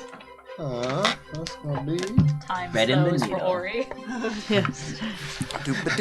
Gong. That's the signal. I was born for this moment. This is We had the numbers of cinematic camera damage. of the This bolts numbers flying. of damage. In Skyrim reality, he style. just got startled by the gong sound. And accidentally. Those are Good thing I was very based on him. average, incredibly average numbers. Hey, average is better than low. Yeah. Oh, yeah. Take an That average. is true. That is true. That is 27 points of magical piercing damage. Which does the full amount that you would expect. And as the arrow sinks in, you can see the skin just twists around and hardens. And they gain resistance to piercing damage. Oh, fuck. I see. Anything else? That was my Oh, right. Held Held action. action. Ready, yeah. Fantastic. Okay. Valis, you are dodging. Billy, you just made that attack. That brings us to Phoebe. Hello. All right.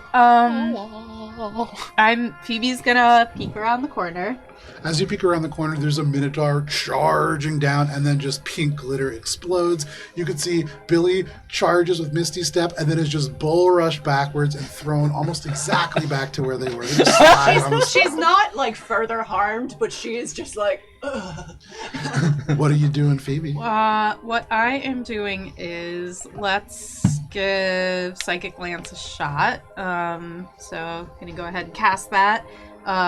Intelligence save DC 20, please. Told and save DC 20. Oh no, you attacked the smart Minotaur. That is a 16. All right, so he's going to take some psychic damage, but more importantly, he is incapacitated until the start of my next turn. Hell yeah.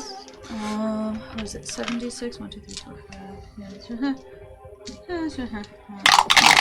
5. These damages. 37, 15, 21, 26, 28 points of psychic damage. Very nice. That does the full amount that you would expect. As you strike the Minotaur of Mass with the psychic lance, you can see this creature shakes, and you can see almost slumps for this moment. Clang, clang. These two war axes like hit the ground, and this creature stops. Where he has stopped and is incapacitated, you cannot even squeeze by him for the mass that he has in this hall. But for the moment, he is incapacitated. Religious services. And then I'm going to use a sorcery point to cast another spell as a bonus action. And just give me a second. No problem. If you don't mind. And I'm just going to throw a cantrip at his stupid face. Your stupid face, man. Yeah, I'm going to cast Sorcerer's Burst. Okay. That's going to be a 28 to hit. 28 is a hit. Alright, and we are going to do... Oh shoot, I haven't been paying close enough attention to the kinds of damage people have been doing. Well, The only thing that's gonna die to him is light. Yeah, I have Psychic as an option, I didn't realize. So yeah, that's going to be a number of dice of psychic damage. 3 d10s. They're a lot of fun. That's yes. All right, that's gonna be. I got an 8 on one of my d8s, so I get to roll another one. Nice exploding dice. We love it. Mm-hmm. Okay, and that's gonna be 23 points of psychic damage. That's the full amount that you would expect. This creature now, you can see a little bit of blood from the nose sinks into the matted fur and runs down its mouth. It is incapacitated, but you can see it's slowly forming a snarl on its face. Anything else, Phoebe? Yeah, so as she ducks into the hallway, she's just going to turn her attention down the other way to keep an eye for if the other guy comes around the corner. Absolutely. So you pivot, and that is your turn. Yeah, she's At the end of your turn, the Minotaur of Transfiguration, the Minotaur of Skins. Oh, Skinatar. Yeah. Skinatar! Oh, why didn't I know that? Is going to move 5, 10, 15, 20, 25, 30, I don't know why you went in front of me. I was waiting 40. to not. Yeah, I saw you move. I'm just like, interesting. I was waiting for him to get to where you're standing. Why is he on a plane? Why is he on a plane? I was You just can like, oh, I'll see get a better he glimpse. stands on this plinth, and as he does, almost immediately there is just this bolstering of their strength. It is like the sort of wound that Ori had left heals. This arrow snaps and falls to the ground. But as they loom over you, Phoebe, Hello.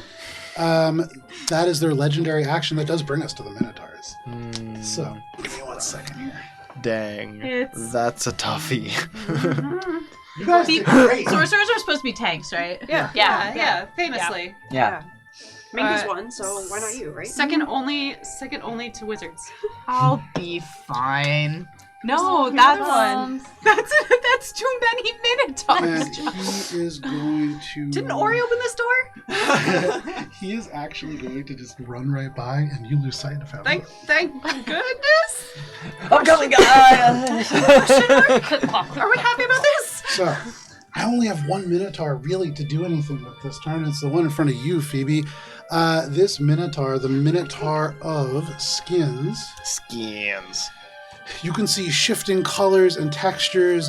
Currently, there are scales almost across where that arrow hit. Everything else just long black fur. And they take this axe, they swing it up high, and they are going to strike you. First with this great axe, that is going to suck. Give me 1 second here. 18 plus... that is going to be a 27 to hit. That sucks. That's some Starfinder numbers. Yeah, that hits. If I thought that I could go lower, I would help, but I don't know if I can see. I made my bet. I made my bet. Phoebe, you take 29 points of slashing damage as this creature roars and swings down. And then the second attack, as I forgot, but I will do it for this one, they are going to attack recklessly. Yes. That is a natural 20. Fuck off, As please. these Silver barbs. silvery barbs As that natural 20 swings down, you could see the axe begin to glow. The axe itself shifting and changing as if there is transformation happening at the edge of the blade. Oh, You cause them to re-roll. That is 2 9s instead of a natural 20 for a total of 18 to hit. Shield. You use the last bit of magic. Having already cast 2 spells, you are just able to pull up this final one and you block this damage. And that is the Minotaur. That is the other Minotaurs kind of moving about this board. That brings us to the top of the round and to layer actions. There is nobody currently in a space to take layer actions. That brings us to Minka. Okay, cool. So it's been a lot of Minotaurs. Yes. You can now hear the grunting and roaring all throughout this hallway, and the narrow stone spaces make it echo loudly here. Okay. So, the thing I'm thinking of doing is a concentration spell, but I'm already concentrating, so we're not going to do that. But Advantage to Ori, sorry. Oh, for nice. silvery barbs. So, I already instead, have advantage on the sword. what I will do Fine advantage to No, balance. it's fine. is I'm going to Why would you- move myself Because he reckless attack. Oh, you're right. here. Okay. I'm going to use my bonus action to fire an arrow at him Okay. and kind of see what happens. Just get information about how he feels about arrows. I rolled a natural 1. I like the one made out of He's- ash. he reckless. You is also Oh, good. reckless. Good. Yeah. So roll at advantage. Oh, that's much better. That's a 30. 30 is a hit. Absolutely. This is why we don't take chances, Minotaur. Damn. So that is a total You're too reckless. Badge on my desk. 15 points of radiant damage. Points of radiant damage, which does the full amount that you would expect. However, at the end of that, as you strike this creature, those scales that had snapped Ori's arrow in half suddenly shift and become almost like a chrome-like finish, almost reflecting the light, and you imagine they are now resistant to radiant damage. Okay. Cool. I will then. So that was my bonus action, and that was a ability. So I will be like, oh no. And then Free action. Free action. It'll be next ability over here. And can I use my action to help Billy up? Yeah, absolutely. You reach down, you grab Billy by the arms, and just hoist her up to her feet. You have been hoisted. Congratulations. But Lily's not used to it by on your now. own petard. For a change. And as Mika pulls her up, she's to be like, the one around the corner can change itself. No further explanation. That is your turn, Minka. At the end of your turn, we're going to take a legendary action here. You don't see it happen, but it's happening. I promise all of you. Okay. That brings us to Cheshire. It's so upsetting. You know, buddy, I need you to get your shit together. Who's buddy? Me buddy? You, buddy. I'm buddy. Hooray. Hey, I can only hold one of them. Get the rest of them. Anything else, Cheshire? No. All right, you inspire Billy, but decide to hold off on going into the hallway.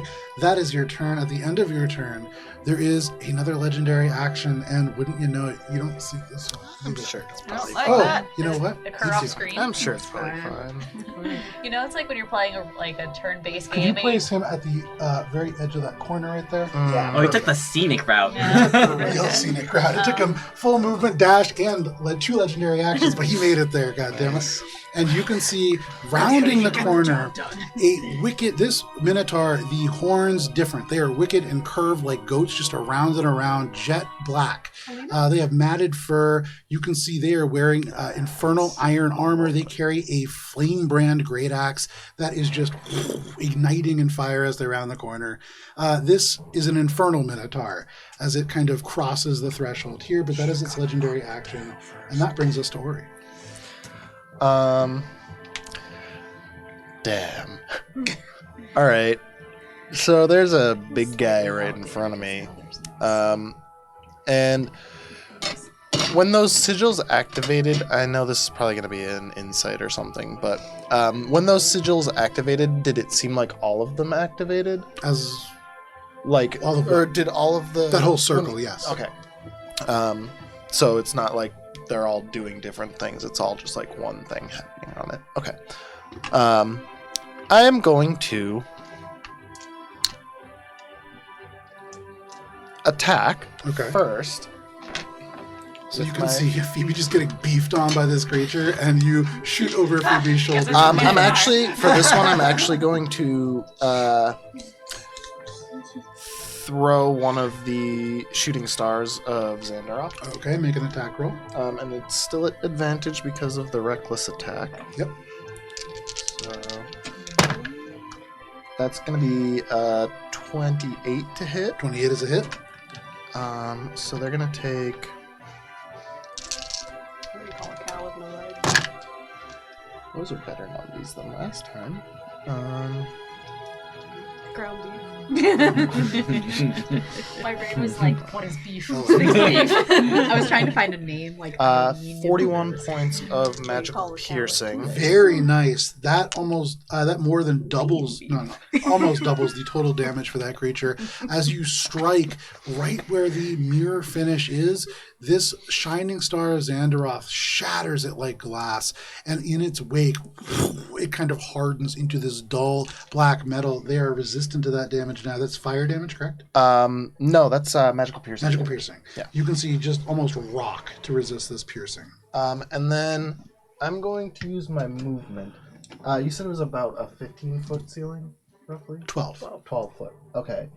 I think I can still float through this space, right? Like the diagonal here. You're squeezing through there, and I mean that's definitely going to generate an attack of opportunity if you leave the range. I'm mobile because I've attacked them.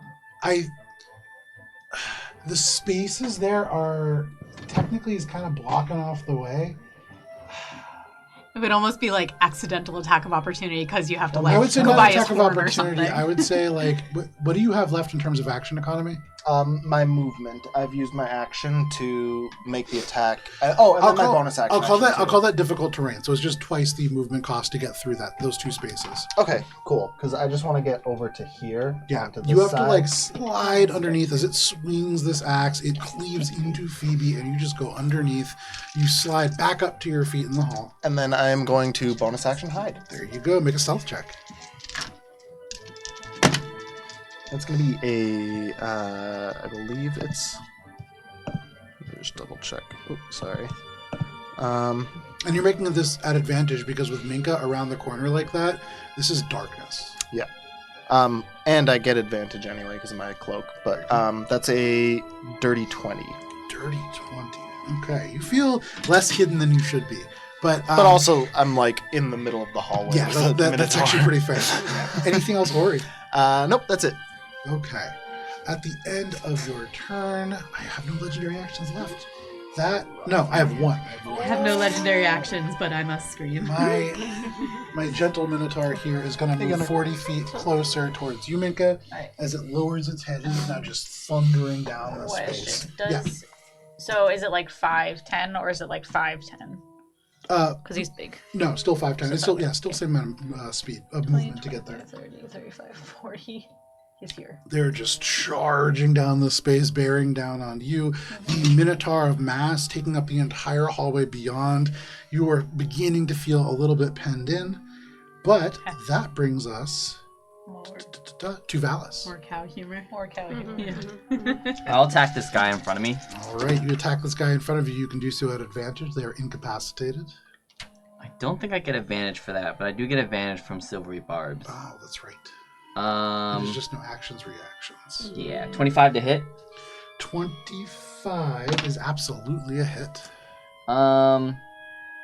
14 magical slashing and then 3 radiant. 14 magical slashing and 3 radiant. You just carve into this person. They are beginning to look like they have a little bit of damage to them, but so big are they with these cuts. Whole slabs of muscle are falling away, and they haven't even really been harmed yet. Anything else, Alex? I attack him again. There you go. 29 to hit. 29 is going to hit. 3 radiant and 11 slashing. 3 radiant and 11 slashing for a total of 14. This creature's looking hurt. And for my bonus action, I want to use one of the beads from the prayer beads, and I want to try to cast Suggestion on this guy, who looks like he is bearing down on Phoebe. And Okay. I think I'll tell him to stop attacking us and go wait in a corner. What language are you speaking? Oh, great question, Joe. Common. You speak this. The magic leaves you, but you get the sense I say as it in the bovine. spell does not take effect that this creature does not understand you. You have not heard a word of common come out of these creatures' mouths. Have we heard them say anything? No. I've heard them grunt and growl and Oh, I should yell. have grunted at him. Anything else, Valis? Let's see. I think I'm just gonna stand where I am. Yeah. Okay, you stand where you are, and There's no that good places anywhere. brings us to Billy. Okay. Billy is going to lay down Mark of the Hunt, which is reflavored hex. Yeah. And we are going to move the footy cookie so I can see.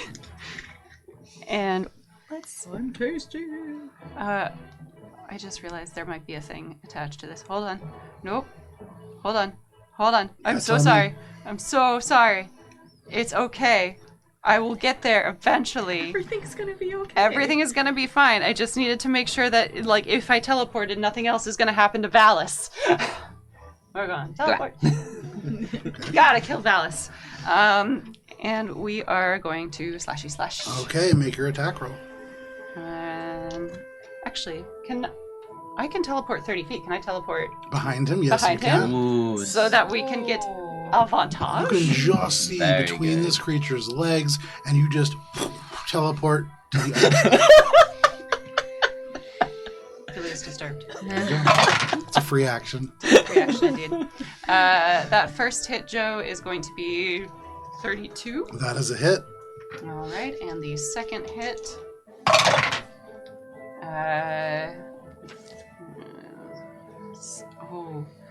23?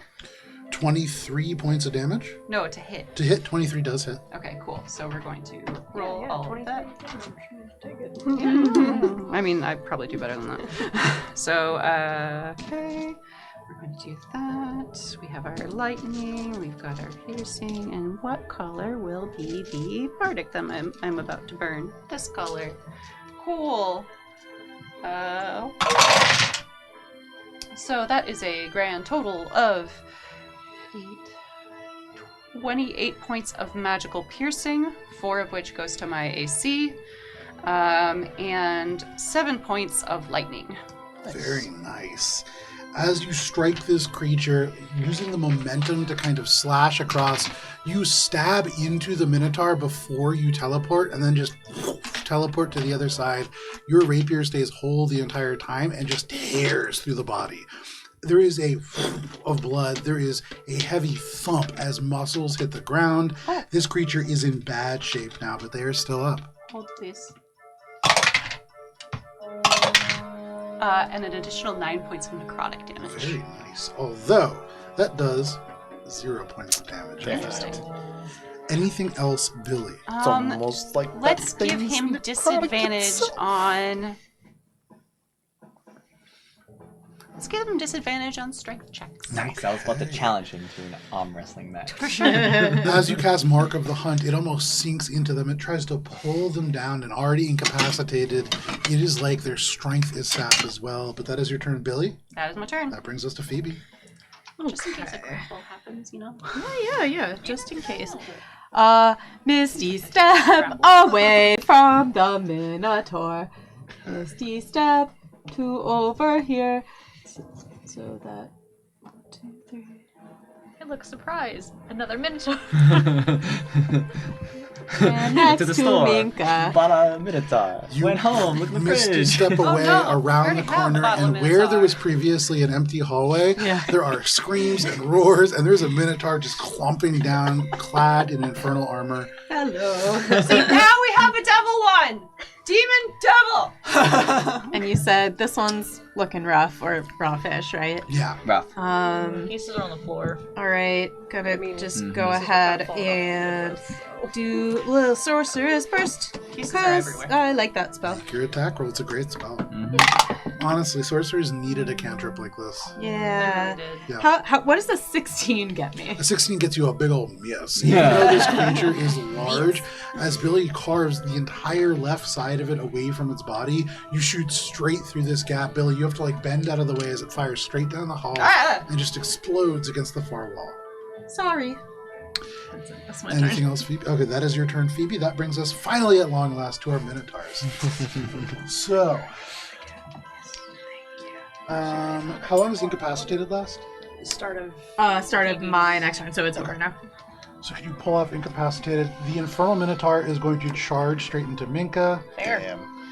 The Minotaur that is standing on that pad will regenerate a little bit of health. They are going to turn, and Ori, Do they see me? they see you. the one directly in front of me makes its attack roll. I'm going to use my reaction.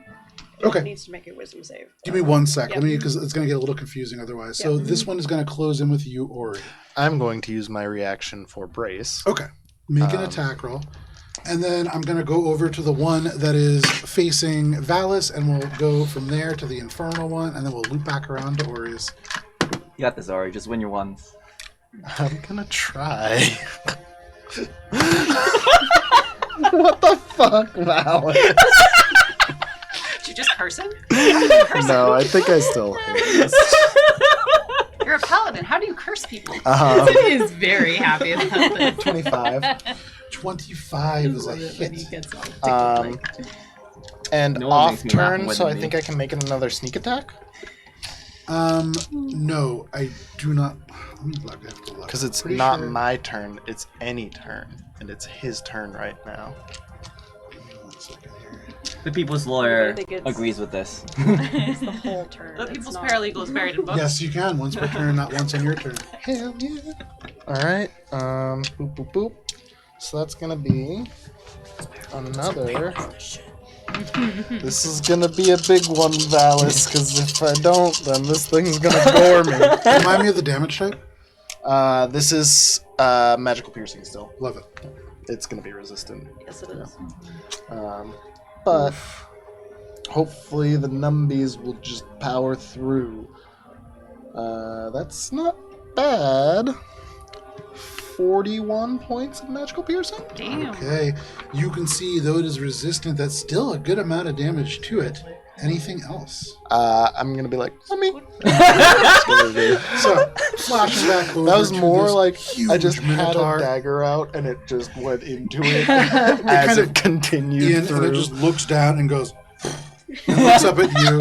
But for you, Valis, this massive Minotaur, you can see, is going to lower itself, and it's gonna bull rush you, Minka, and Phoebe all into this creature. Can I have all three of you make saving throws? Yeah. What kind is it again? Dex? Strength, sorry. Strength saving. Dang. All right. I think you Charming guys or frightening me? No. Good joke. you guys get +5 as well. As you get forcibly moved It's into not gonna it. help. Yeah. No, I don't think it's gonna help me either. I have a natural 20. Natural Does- 20 yeah. is a success. Does Bull Rush provoke attack of opportunity from the It person does behind provoke him? attack of opportunity from you. Do if I you get would like to make advantage? it. I I believe she yes, does. you do. Yes, you do. From fire, technically still. It is a 23 to hit. 23 is going to be a hit, and this creature is looking pretty rough. Maybe she'll kill it before we take damage. I don't think so. That's 16 points of magical piercing and 6 points of lightning. 16, 6, 22. This creature is still. Yeah. As it lumbers away, it almost you rip into the other side of it. You can see the actual Minotaur torso now, as it has carved all the excess away. They're actually quite skinny and emaciated underneath. But they cross over, they slam into you, Valis. You are not knocked prone. You pull your shield, but they drive you back, your feet in the ground, just causing sparks. They slam you into Minka. Yes? On the off chance that removing more pieces of it makes it vulnerable to necrotic damage, should I roll the necrotic damage or It skip does not make Okay. it. Just Good thought I'd question. No, check. absolutely. Excellent Minka, what was that save? Mhm. It was Always not. do be checking. You were knocked prone. And then Phoebe, what was that save? 8. You are knocked Also prone not. as well. Yeah. As you are just crunched into this infernal minotaur who is also charging in the other direction. That will give them advantage on their attack. However, when they roll their attack, they need to make a wisdom save. Yes, we'll get to there in a second. Now, just to sort of be fair about it, Phoebe is hovering. It's only 12 feet in this entire space, so even if you're all the way up, you're not taking fall damage. Oh, my question is, knocked prone just means she gets knocked to the Not to the ground? To the ground. ground. Okay. Yeah. You just get knocked straight to the ground. Got it. But no fall damage because No the fall ceiling's so damage. low. Okay. And that is that first Minotaur. The Minotaur that is charging behind as it gores into the falling Minka, it is making a Wisdom save. wisdom save.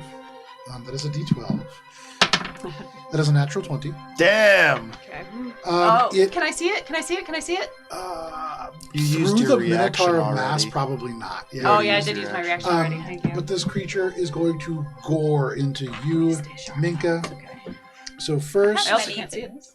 Resistances. That's true. that is going to be a 27 to hit. Oh, that definitely hits. Now, luckily for you, the gore is slightly less damage than the Great Axe, but we'll follow with that in a second. Oh. It's fine, guys. I got. That is going to be 13, 20, 23.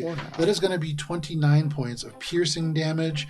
And as you fall to the ground, they are going to take this axe and slam it down on you. So the 29 is half because of my starry form. I have resistance to standard piercing damage. Very nice. Good. And the second attack will be reckless. Okay. I mean, if you want to just keep stacking Advantages? I do. advantages, yeah. That is going to be a 23 to hit. That does still hit. That does still hit. Now, with all of the mass from this creature kind of channeled into this great axe, they are doing substantial damage to you with this. Okay, this is the Infernal Minotaur, not the Minotaur of Mass. Oh no, this is the Infernal Minotaur. Thank you. That is actually important. They're just gonna char you. is getting paid today! Well, It's not Please better. You don't get Necessarily. Benny, I'm sorry. It is more. so correct. first, it is only going to be 20, 28, 34, 39 points of slashing damage The people is... Plus- So that is instead of the previous instead one? of the previous run. So just 39 points of slashing damage. Okay, hold on. Plus only 9 points of fire damage. 46 Give me 1 second. No problem. You said 38 or I think 39? 31. 31? Yes, I believe so. It was 39 39, points of thank you. slashing damage Yes. first, and then 9 points of the additional. And the court stenographer is also clocked in today. There we go. And then 9 points of fire. Okay. As they drive you to the ground with the horns and then slam this fiery axe into you, it just erupts in flames. That is the infernal one. Yes. Valas whips his blade back to deflect the blow slightly and intercepts, so reduces the damage by 13. Very nice. And so, Minka, as you are being driven to the ground, as this axe comes swinging down towards you, Valis just knocks it out of the way so it cleaves into your shoulder and not your neck. This brings us to the final Minotaur that kind of looks down at the dagger that you have impaled upon them. Hi! And they are going to take a multi-attack, and they're going to take a reckless multi-attack against you. Oh no! Christ.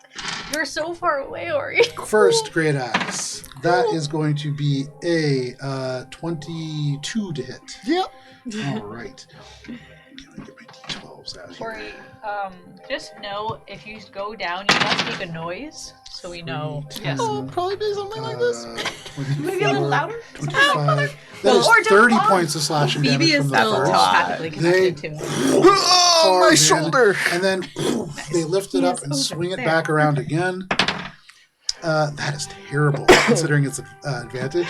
That is a 15 to hit. That misses. They cut too much of me off. Slam into the wall and have to heft this thing back. You can see the edge of this blade just glowing power. That is all of the Minotaurs that are currently in existence. Fucking ow! One more tick on the Minotaur that is banished. That brings us to the top of the initiative to Minka. All right, cool. I'm gonna stand up. Okay. So I'll use half my movement to stand up. You do. Good news is that I'm still alive. So Good news, everybody. I will gladly take that. All right, so there is this fiery boy in front of me. Seeing that he is literally right here. Hold on, let me see what level this is supposed to be at, because every time things can get upcast, I'm just like scrolling to be like, where is your original?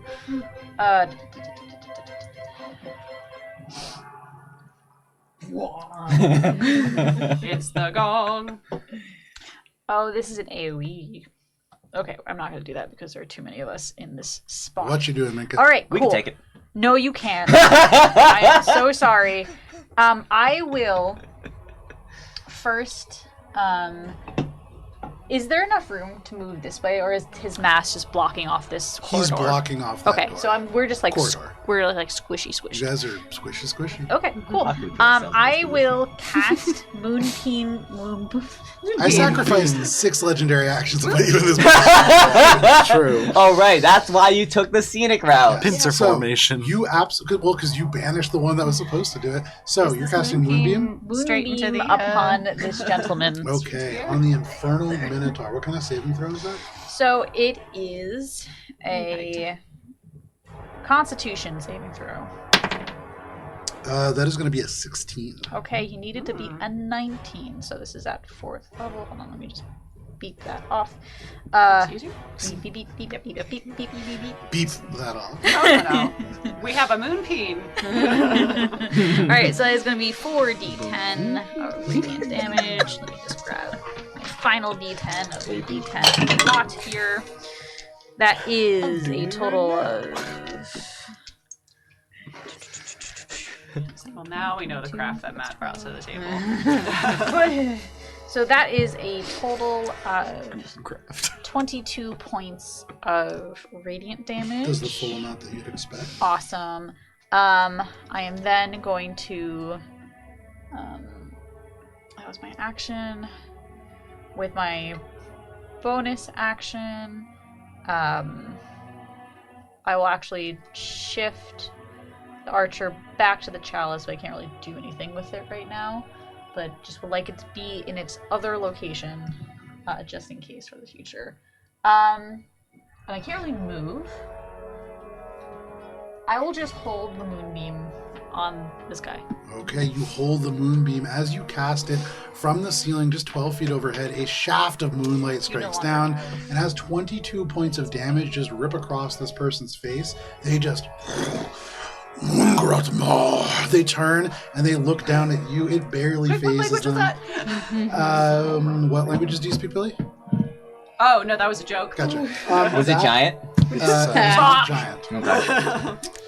Anything else, Minka?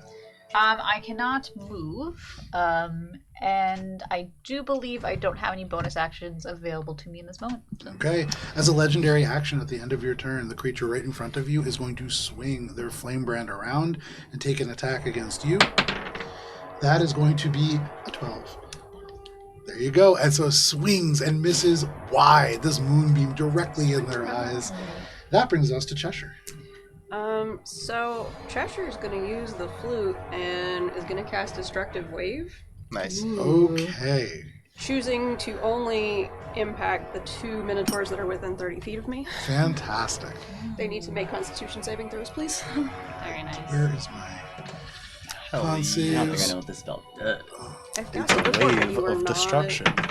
paying attention at the time because I was in the room by myself. 15 is the high one. They That is- both only fail. to witness it. Witness me.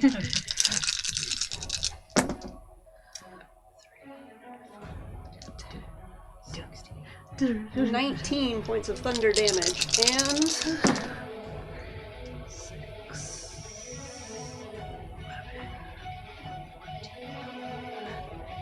17 points of radiant, and they are both knocked prone. Ooh, yummy. 6 infernal. Give me 1 second. That's a lot of different places That's here. so many numbers. So, as you cast this destructive wave, all of the glitter that has been exploded from the various spells kind of into the air, and like ribbons of this pink bright light draw back into you. The air draws back into you, and in the narrow spaces of this tunnel, suddenly all of your ears pop, and then there is a destructive wave that rushes out. Both of these Minotaurs blown prone. The one that is made up of these stitched together muscles just destroyed. It's ripped into pieces. You can see the thin parts of its regular Minotaur body just spun around, and Billy, they fall dead at your feet. The other one that is on the ground still is hurt but not dead. Anything else, Cheshire? Minky, let's go. And Minky, you know what that was. That inspires you to do better. That is your turn, Cheshire. Yep. Okay. Billy's jaw is on the floor. At the end of your turn, as a legendary action, Ori, this one is going to take a great axe attack against you. It will be Sure, reckless. this doesn't want to. And Maybe it just like decides it. that is a natural 20. It'd be cool if not. Ori, for me, can you please make a wisdom saving throw, please? Is it against a spell or spell? It is against a spell. Can Is I he see it? casting a spell right now? No. Oh. Oh. Oh, it's probably in the weapon or something. I can't see it anyway. Wisdom save, you said? Yes. Alright, I do have advantage because it is a spell. And I'll roll damage in the If meantime. it was a And this spell, is I double. heard yes. Is it? It's not against being charmed, right? It is not. Yeah, I'm gonna probably. It's gonna be a failure. So it's double damage. I rolled on the first 3 of 4 dice, 1, 1, and 2. So very fortunate for you there. That is 2, 4. I did fail the wisdom save though. The dungeon wants Ori alive. You failed the wisdom does. save. Okay, so we'll get there in a second. On this Assuming critical 9 hit, fails. you take only 24 points of slashing damage. Actually, not bad. This carves into you, and there is a glowing mark left across your body. And from that mark, you can see fur grow. Your body shortens, and God damn you are it. polymorphed into a goat. No! Damn it! It's Again! So unfair. Right in front of all of goat you, tree and there You is have a goat now mini? this goat Ori. I just Um, forgot to bring it out.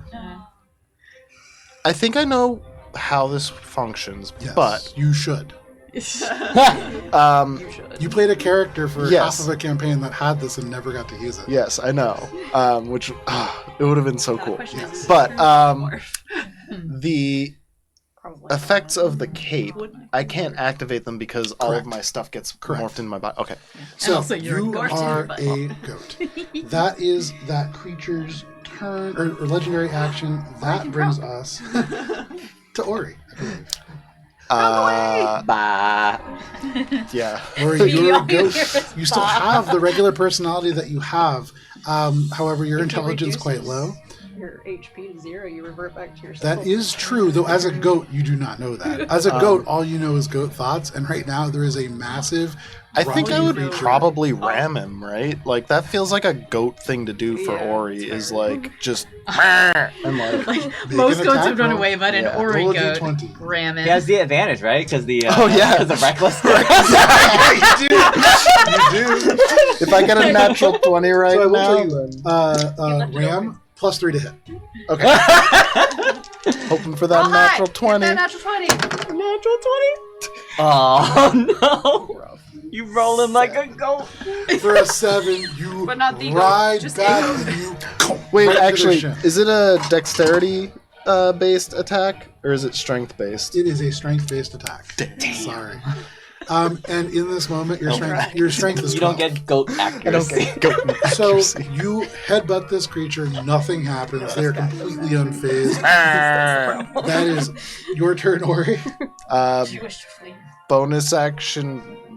Brr. I have a question. Yeah. I have still a telepathic connection with Ori. Do I just have a telepathic goat, connection yeah. with goats? Suddenly, like, fuck. Is it safe to say that Phoebe knows exactly what has happened? I would say you know that you He's can not a goat. assume that he has been made into a goat. Yeah. Suddenly dumb as fuck. Please tell That us. I is will as soon as I am able. Because their legendary action at the end of your turn. That brings us to Valis. Or, sorry, that was your turn as a goat. That brings us to Valis. Sorry, bud. I have one legendary action. I save it. Save it for the Valis got roast turned into a goat. snake, and he was like, Oddly effective. You know what? As a legendary action at the end of your turn, Goat Ori, they're going to use move to stand up. Aw, man. Damn it. Wait, what was this attack? That attack was...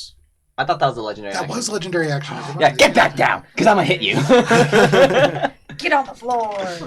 Can I do a do-si-do with Mika? let's You can't see. do a do-si-do with Minka, but you can just stand next to Minka. Well, there's with also a bird I there. forgot. I couldn't see Phoebe because she's so small. Phoebe's She tiny. is- Can I share the space with her? she's not tiny, she's small, but Oh, okay. Well, she's prone. she's prone, which makes her smaller. Extra small. Okay, can I move? You I can would say it's temporarily up to zero. save the space, but you can't willingly end your turn in the same space. Okay. Yeah. So you can like lunge in for the You attack could and punt then Phoebe away. come back in. Only half a joke. Sure. Could I use my first attack to shove Phoebe just back a Yeah, step? absolutely. And Phoebe, you can choose to fail I will that. choose to You fail. just slide Phoebe 5 feet behind you. And I'll just step in there and attack the Minotaur. All right, with your second attack, you That's pretty attack, good. and this is at advantage. Almost a natural 20. Does a 30 hit? A 30 does hit, absolutely. Get him. Let's see. And I will smite. Is this thing a fiend for the purposes of extra damage for smite? This creature is a fiend. Nice. Yeah. by devils or something. This is a really weird maze. And Valis, I will say, this is the only one of these creatures that is a fiend. Oh, because he's the I assumed as much. Blah, blah, blah, blah. 13 magical slashing, and then 16, 26, 32, 34 radiant. 34 points of radiant damage. Fantastic. The radiant damage, they pull this kind of flame brand up and block parts of it. It does the full amount that you would expect anyways. Anything else, Valis? That'll be it. Okay, they are still up, though they are looking a little hurt now. That brings us to my final legendary action. They'll stand up. And then Billy, what would you like to do? As bonus action, Billy's going to move her hex to this guy. Okay. And then Billy is going to go here. And that's within 15 feet of him, yes? Mm-hmm. Yep. Yeah. All right. Citrusine time. Go, Citrusine, go! That is a 27 to hit. 27 is a hit. All right.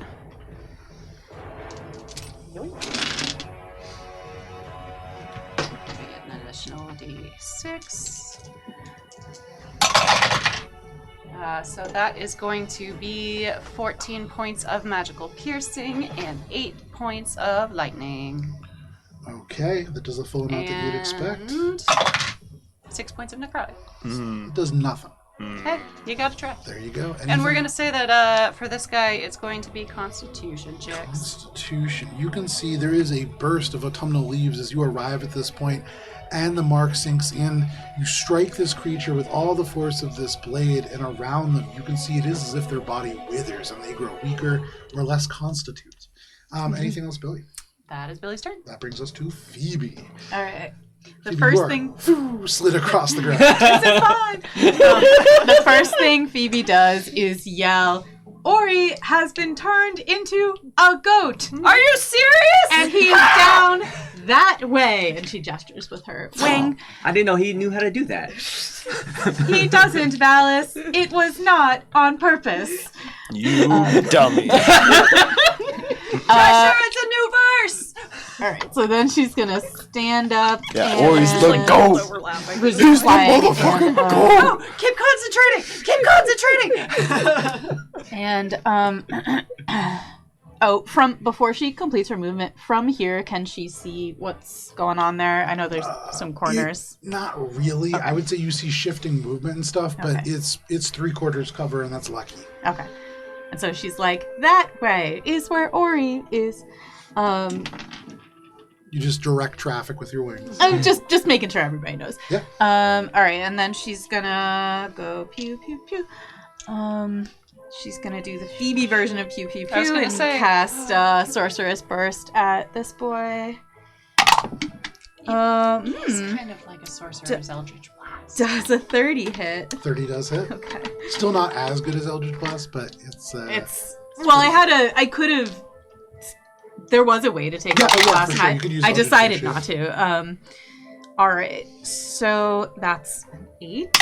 Man, I love this spell. All right, 18. So it's 22 points of psychic damage to him.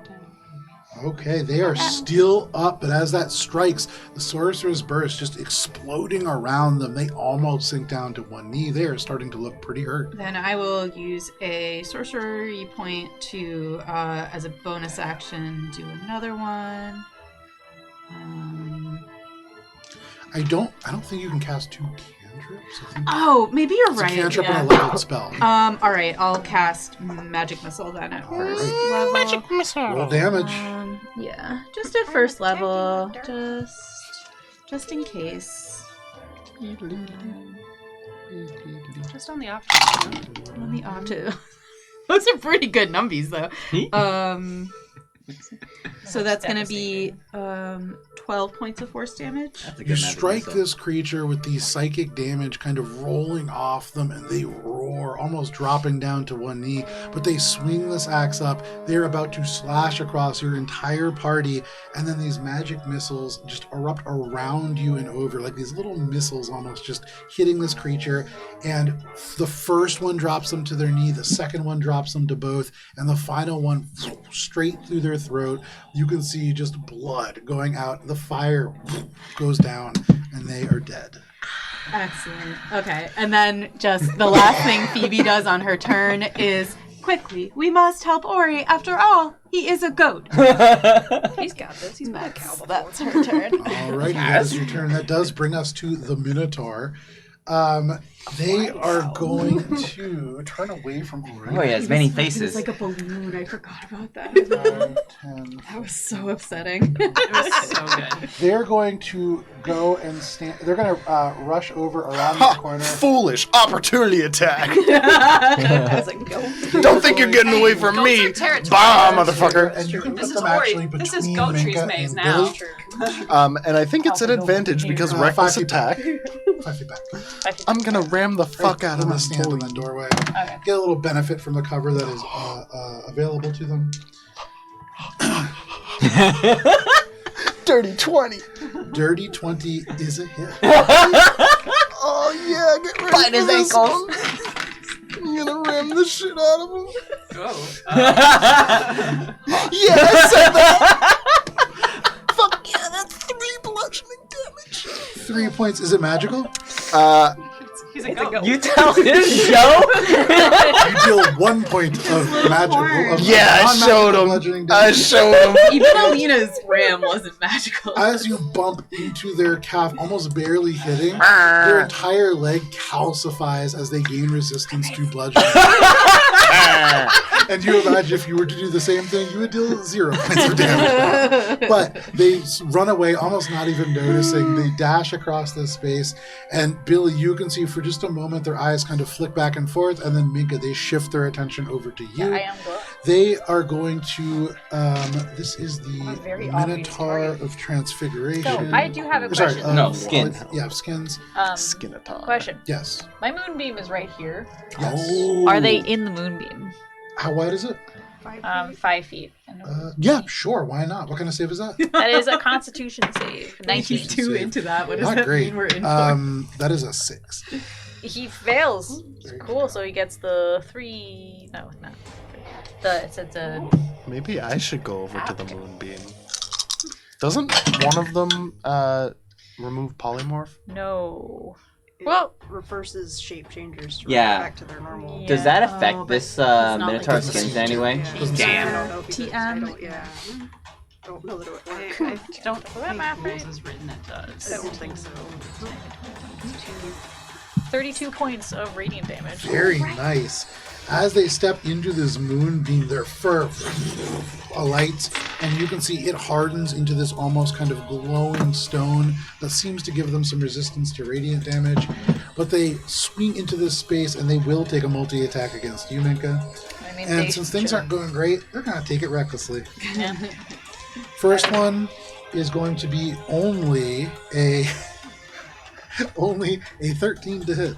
Oh wow. Hey, Yeah. I And the rebuke second thee. one, a little bit better at a 23 to hit. That does hit. Okay. So they swing this axe. It is not a critical. You are not polymorphed, but you are taking. Ooh, we love that. 20, 30. That is 33. That is 38 points of slashing damage as they carve across and are able to dig this down from the top straight into the stone. What style of slashing damage? Magical slashing. Okay. 38. 38. Cool. That is all of my Minotaurs. One more turn ticks down on our banished boy. And that brings us to the top of initiative to Minka. Yes. Can I intercept that? So just heal 6 back. Okay. Give me 1 second. So that was 38 points of damage. So it's halved. 16. So that is, I need to beat a 14. Is that correct? For concentration, yes. Yeah. Okay. Cool. Which I don't think it's possible for me to fail actually, because I'm channeling the dragon. I still have to roll them to make sure I don't get 2 1s. Yeah. Yeah, I have a +7 to Constitution. So as long as this isn't 2 1s, I just pass it. Yeah. Okay. No problem. You are easily able to maintain your concentration. 4 caster It's not plus easy dragon. to get your concentration, but when something has it, you're just locked in. It's hyper focused, Joe. Anything else, Minka? So I start my turn by passing my Constitution saving check. I will then reach out to the Minotaur and cast electric hands. Shocking your hand. Jazz hands? Like electric hands. Sorry, my spell list is doing the thing where I search for something and then moved away from the page, so now it's not It's a melee showing spell up. attack. Yeah, so, okay, that's a really good chance that it hit. Please load so I can see my searching hands! Shocking grasp. You have to realize, if you search for something and then move away from that search and come back, there's nothing in the search field, but it's still searched like that, so I can't see anything. Does a 22 It hit? certainly does. Okay. That was a roller coaster. It was a roller coaster. I just needed to see if We it was got there. We got there. which of my pluses it was, because I have different pluses for different things, because Minka is weirdly complicated to pilot for some reason. That is 8. Druids are tough. You said They 8. are really hard to play. Yeah, sorry, 8 points of electric damage. Okay, does a full Boogie, amount that woogie, you'd woogie. expect, and yet again, the resistance shifts. Turns to rubber. Backing up. But you back up away from this creature. They kind of huff at you. Anything else, Minka? I'll go. Rubberized. So that was my bonus action and my movement. My bonus action. No, that was my action, my movement. I don't believe. Bonus action, I will cast Healing Word. Okay. I am going to heal Phoebe. Oh, thank you. Okay, and then use the chalice on myself, and I will figure out rolls and stuff so we can have things move forward. Okay. You cast Healing Word just around the corner after kind of stumbling away from this shocking grasp. That is your turn, Minka. At the end of your turn, this creature will use a legendary action to take an attack on Billy. It swings at you, Minka, as you leave, and it just is this huge backhand that clips into you, Billy, as well. That is going to almost certainly hit. That is a 38. That sure does. There we go. They slam you into the wall, basically, with this strike.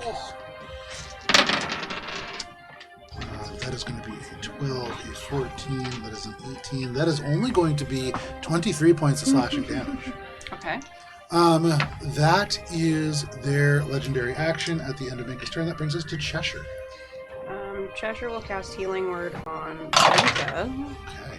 at 2nd level, so that is an additional 12 points of healing to Minka. Thank you. Okay, cool. And I still got my hex. And that'll be my turn. Okay, you lean into the door, just whisper a little healing word across the space to Minka, and seeing this Minotaur directly in your face, you just duck back into the hall.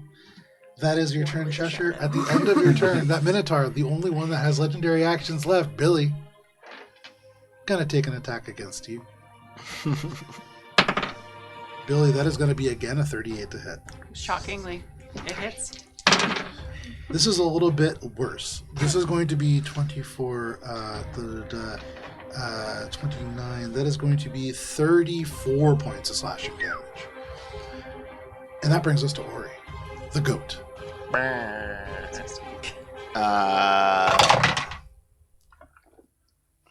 Bye-bye, hex. Oh, I hate to see it. The leaves just fall to the floor. Ori, you currently have 40 feet of movement. Hell yeah, you know what that means? I'ma charge this motherfucker. Does he have a gore attack? As long Or as a you can move charge at least attack? 20 feet straight. Yeah, and I can, because I'm gonna go.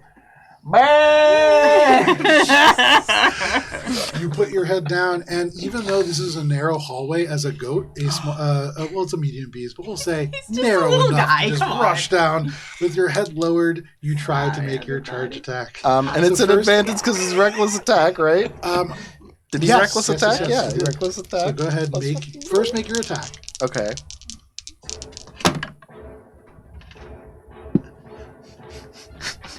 Ori. 12. That is a miss. You clang into them, and nothing happens. You kind of accordion your body painfully. Anything else, Ori? Free action. That brings us to the final legendary action of this Minotaur. Shockingly, Billy, we're swinging at you. Sure. Billy, believe Yeah. it or not, 3 straight 19s in a row. Damn. That is a 38 to hit. Yeah. I mean, it could have been 3 straight 20s in a row. That would have been a lot worse. That would have been worse. Where did my last D12 go? Ooh, Billy, that is going to be only 21 points of slashing damage. Thank God I'm still up. And that brings us to Valis. I'll just take a step here and I will attack this Minotaur. Do I have flanking for with You do. Alright. You, Ori, and Billy kind of forming the triangle of Oh, you're death right. around this creature. Somehow triangulated. Yeah. Who's in the pincer now? Call this triad tactics, CPI.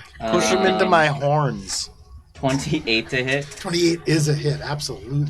8 magical slashing and then 4 radiant. 8 magical slashing and then 4 points of radiant damage. Okay. Then I'll attack him again. Okay. 29 to hit. 29 is a hit. 9 magical slashing and 6 radiant. Very nice. This creature taking just big chunks out, but they are still looking okay.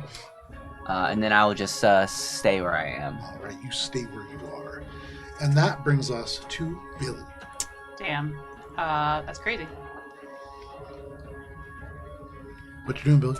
Well, now that Hex is gone, a bunch of my plans are foiled. Foiled indeed. Foiled once again. Yeah, just gonna hit him. Okay, make your attack roll. Oh.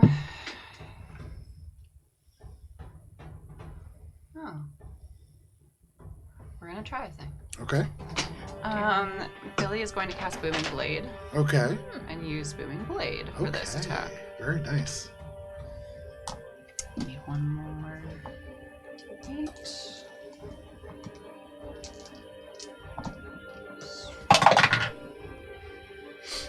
I might get. That's a 22 to hit. That is a hit.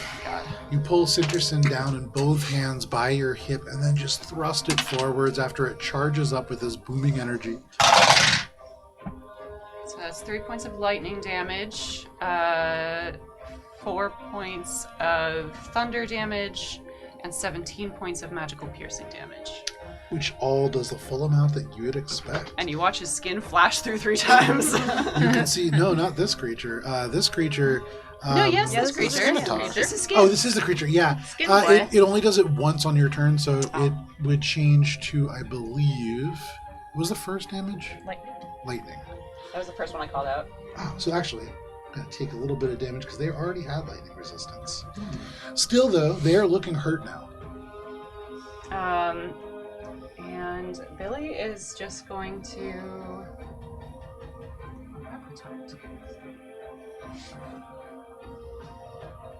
You can see they're swinging this big axe around. You parry with Cinderson and just make your way down this hallway a little further away from the combat than you've been. Anything else, Billy? We'll stay back here. All right. That brings us to Phoebe. I'm doing bad. You watch as Billy limps away. They're barely kind of holding the weight on their body. This creature, massive, roaring. A goat slams into their leg. What are you doing? I mean, the goat looks like a little hurt right, now. you're right. You know what I'm gonna do?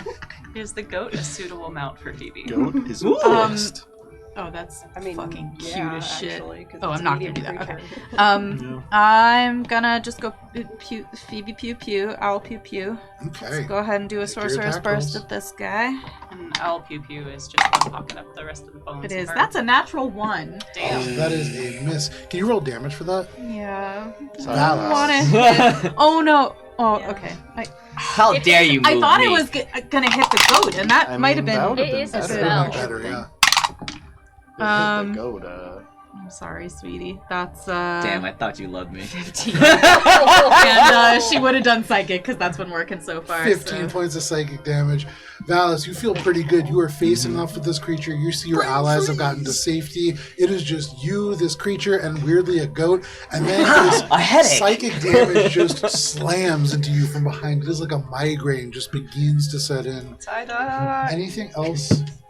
No, I think I'm done enough. It is your turn. That brings us to the Minotaur. At the beginning of the Minotaur's turn, they do take damage. Con save? Con save 19, please.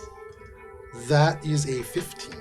That is a failure. Nice. This moonbeam has been doing work. It has. Yeah, this is very effective positioning of it. Well, yeah. Plus the banished guy. When he Yeah. comes back, he's gonna be right in it. Or no. A little off of it. Yeah. But not having to But deal she with can him move it, right? while Yeah, we deal with the move 3 of both them, of us, yeah. that's been great. 20 Yeah, points for sure. of radiant damage. Very Yeah, I was thinking about nice. This popping down creature the looks hard hurt black now. tentacles, but I'm gonna wait until he actually gets back. But it is its turn. Yes, and may now continue. They are going to. How much do they care about this goat behind them? Not at all. They have fully They forgot better. that it exists. You can Better see the goat a little fucking concussed, watch. wobbling after striking it last time. This creature is going to step fully into the moonbeam, just kind of embracing this pain. They are going to lower their head, and they are going to attempt to charge and shove Valis. Valis, can you make an athletics check? They're just trying to push you 5 feet back. I'm gonna take a reaction attack. There you go. Oh, does he move? He Hell moves. yeah! Natural He moves. 20 for He this moves. one. He moves. He takes damage. 22. Oh, very true. What was that? 22 for goat. That is a hit with the goat. Fucking come on, big numbies. He takes 15 points of thunder damage. Nice. Points of thunder damage. There is a as he takes his first step, and you can see almost like swings wildly at this kind of energy that is attacking them. The moonbeam burns into them, but they slam into you, Valis. What was your athletics check? 19. 19. They shove you back. They move you 5 feet, 10 feet back to move you out of the range of this moonbeam. They go with you. Oh. They put their shoulder into your chest and just charge you forwards, and then as you kind of move a foot past them, they swing with the second effort. They also take 2 bludgeoning damage. 2 points of bludgeoning damage. Little horn. I can't. It's so fucking cute. That is a natural 20 to hit. Oh, that little hit. Silver barbs, fuck you. I will say you can just barely see. Oh, thank you. That is a natural 1. Whoa! And so they Big swing, turnabouts. and in this It's the moment, goat. there is a sharp whisper you from give the them the hallway, advantage, too. and they just barely miss. It is Nice. right under your chin, and it just slams into the wall, and it cleaves into the stone, and the axe is held tight. They have to release this weapon. The Minotaur is bewildered and actually looks back for a moment at the goat. But that is their turn. That brings us to the top of the round. They gain their legendary actions, but it is Minka's turn. Okie dokie. This creature is breathing heavy. They are bleeding. You can see of all the changes that have occurred, it is leaving little tears in the skin. What are you doing, Minka? So, for my action,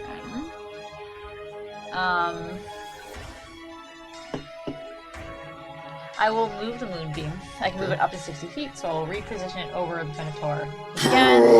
As it just catches back up with him. And in his mind, fully, this is finally the goat. So that is my action to move it. It does not proc again. Until his turn? Yep. So, but it is now over him again. For my bonus action, I will actually... I'm gonna cast Healing Word again. Okay. I will cast it upon Phallus this time, and then I will give the chalice to Phoebe. Okay. And then I will find my other D4. You throw this healing word across the space. Light just spills out from the chalice form behind you. Little motes of starlight sinking into you. I know. Phallus is 13 points of healing. And returning a little health to Valis and even littler health to Phoebe. Oh, no. 16.0. You're healing for me. Okay. Oh, wow. Anything else, Minka? So that was my action, my bonus action. I will hold fast because I can actually see what's happening from here, kind of, and not get gored.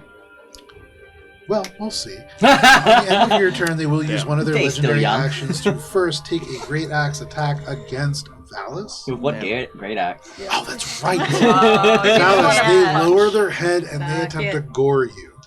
Headbutt them back. Not great.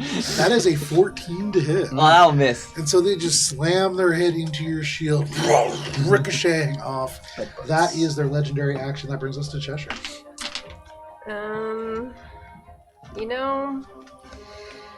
We'll just throw a mind sliver at him. Why not? That's an intelligence saving throw. Their strongest save. That is a 13. That is a failure. That is, I believe, 3d6. I got you. Preferably the same digits. With really shitty numbers. 6 points of psychic damage. Hey, we say every little bit helps in this and he place. can subtract a d4 from the next saving throw he makes. That's for the saving throw. The Minotaur Transfiguration looking a little hurt here. That is your turn, Cheshire? Yeah. At the end of your turn, they are going to uncork another legendary action against you, Valis. Valis, that is going to be only a 19 to hit. Miss.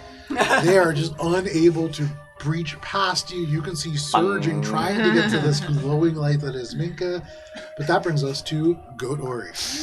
I'm gonna go. You continue your aggressive This fucking tactics. guy, yeah. Let me see. Can I go 1, I have a question about Moonbeam. 3? What does it do damage to 4. everything at the start of its turn? So, the first time you enter the space that Moonbeam exists in, or you begin your turn within Moonbeam.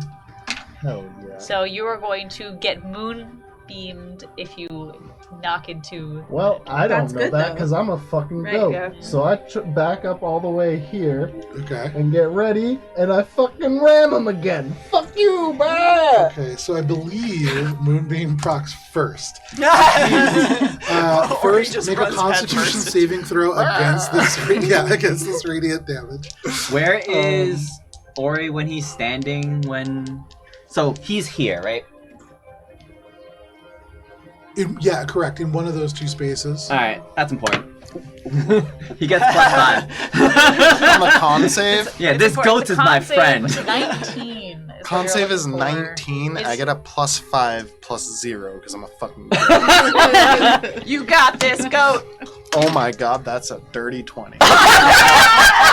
So you steal half damage. You take half damage. I rolled really high. I am so sorry. It's okay. I am gonna roll the D8 for my health instead of just taking the 4 because I kind of want to get an 8 and maybe survive this. Yeah, so that is. You just want to will kill not. things as a goat. All right, I got a 7. 7 You're HP. not I'm a surviving this. I am bulky so sorry. goat. But that's good. Bulky goat means 31 points of radiant damage. Actually, hold up. Hold up. Because he's survived. He's half, so he survives that. So that would take it down to 15. Are you kidding me right now? And you have resistance to this damage because you're in my aura, so you take 7 damage. Still reduces you to 0. As you charge, you leap, your head lowered into a ram, and you go through this moonbeam. As Ori hits the moonbeam, you can see the goat's the horns, the white hair. You can see the face just becomes the lowered head of Ori. You can see the arms outstretched, the legs behind. Ori, make an unarmed strike against this Minotaur. Does he take one bludgeoning damage because he's using his head? You can opt to do that for flavor if you wish. All of you just hear Cheshire cackling. Yeah, I feel like it's a situation where I'm just still going with the momentum. Oh, and yeah. so Like head first, just like yeah, this. just head first with the momentum, and I'm just gonna like bump into his ass. I have advantage now. Buns of steel. Because I'm You are flanking, yes. Yeah. Like God. But this is a strength save, so I don't strength. I hope this is the thing that kills him. I know it's not going to be, but I really want it to be. Holy shit. Okay. So Is that's it a sneak attack? No, it's not a sneak. Damn. that would be It's to be a hilarious. finesse He doesn't have finesse with his head, It's an apparently. 18 on the die, and let me just check because I don't know what my unarmed modifier is, but It's not about how big it is, it's how you use it. 23. 23 is a hit. So that is 1 point of bludgeoning damage dealt to this creature, which deals the full. Oh, actually, it's non-magical bludgeoning damage, and Because so it is my head. it deals 0 points of damage. But The goat made him resistant to it. but Indeed, it's the butt. I have a superiority die.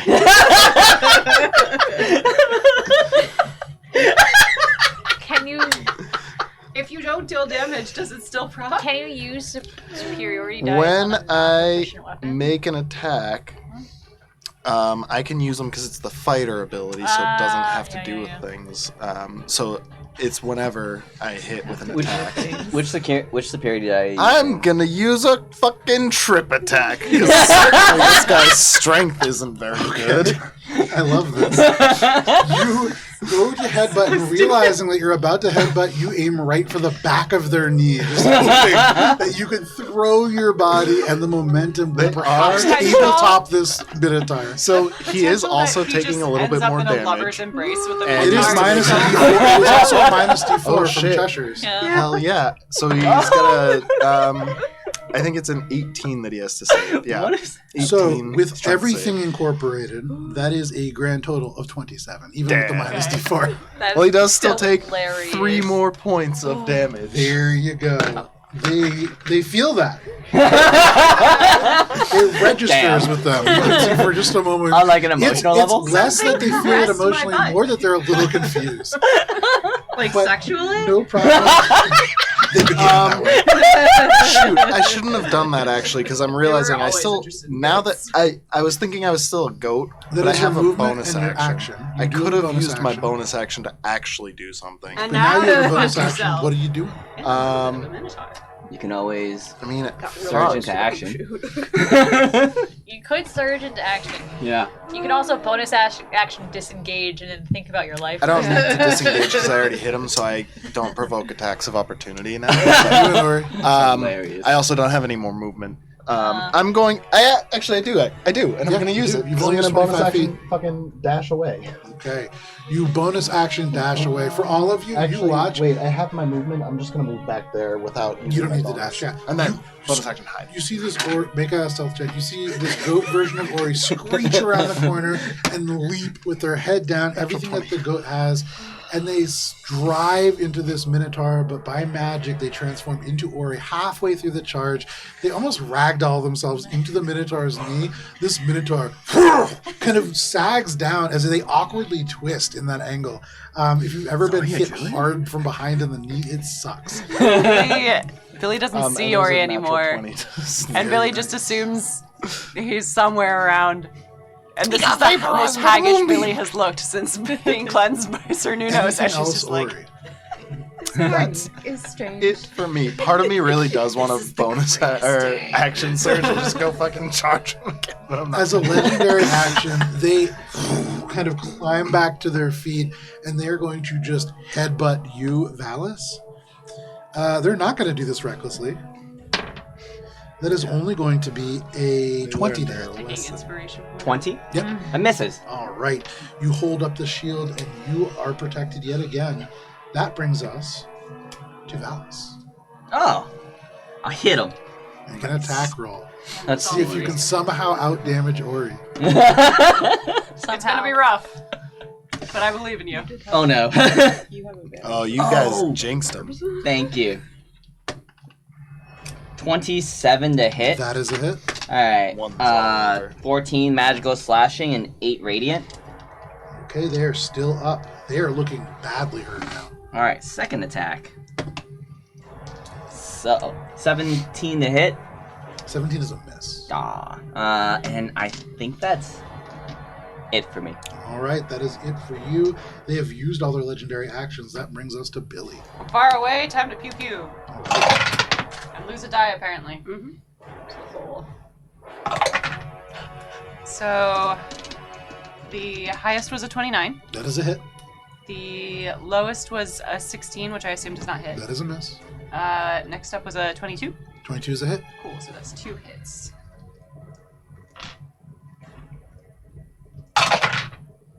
So that's 15 plus 25 points of force damage.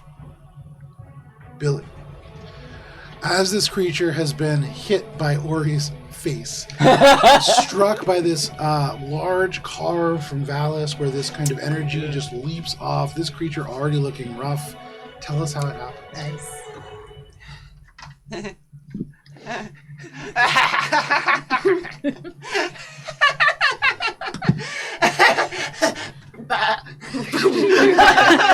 Ori, you hear this.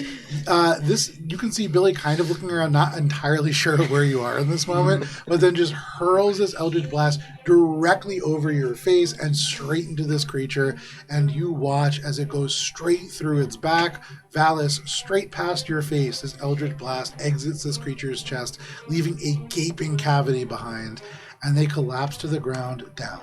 Now, Wandering Hearts, you do have 4 rounds remaining of banishment. How are you choosing to use this? I move my moonbeam to where he disappeared. Okay. Move the moonbeam, just kind of hovering it across. I'm not aware that there's another one because I didn't see that. Phoebe will say, "Is the last one going to return, Cheshire?"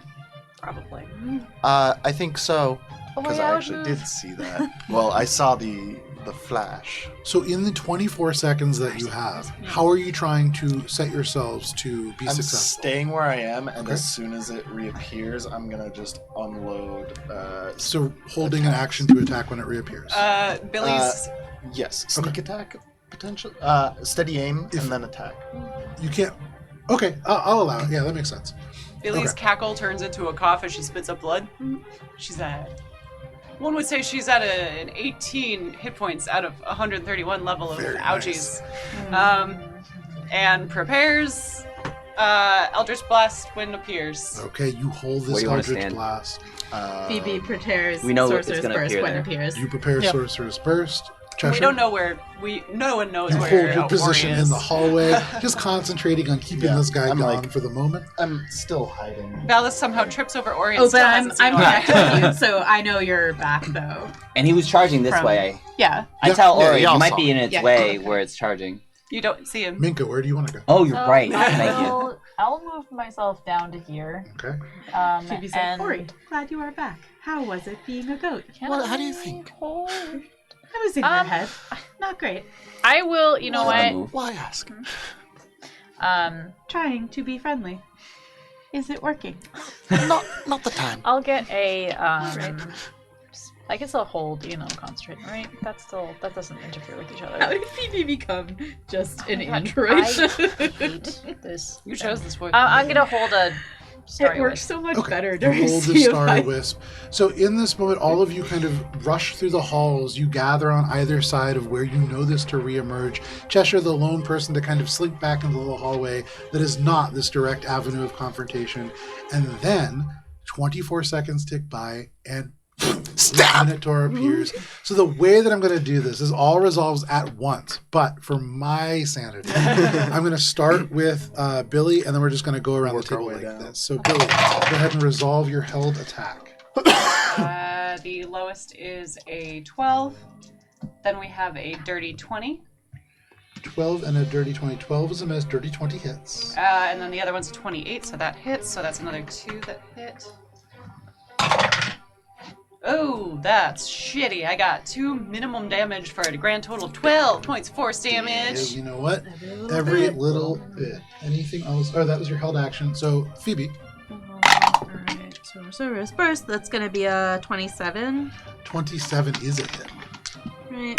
We'll stick to Psychic. Aw, bad numbies also. 7 points of Psychic damage. 7 points of psychic damage. And what is the school of magic of that spell? I just don't remember off the top of my head. Probably Evocation. Yeah, Evocation. Okay, no worries. That is your held action. They strike into this Minotaur. Minka, What would you like to do the held action? Starry Wisp. Yeah. Yeah. Okay. Because there's also the moonbeam, so I wasn't sure if you want to do that in my turn or later. Does a 25 hit? 25 does hit. Okay, excellent. So Moonbeam will resolve after all these held actions resolve. makes sense. There's 3d8, and that is a total of 16 points of radiant damage, and that is evocation, I believe. 16 points of radiant damage. And then Ori. Natural 20. Very good. So damage Um, on this. So he is also now blinded because I am stabbing him with one of the shooting stars of Xandaroth. Okay. And on a It's natural good to say 20, that next time. Oh, sorry. Because I was staying in melee range so that I could stab him. Gotcha. And so on a critical hit, the target is blinded, and at the end of its turn must make a DC 15 con save to end it. But he's also taking a little bit of damage. Not a lot, but a good amount, because it is sneaky. So, I'm going to take...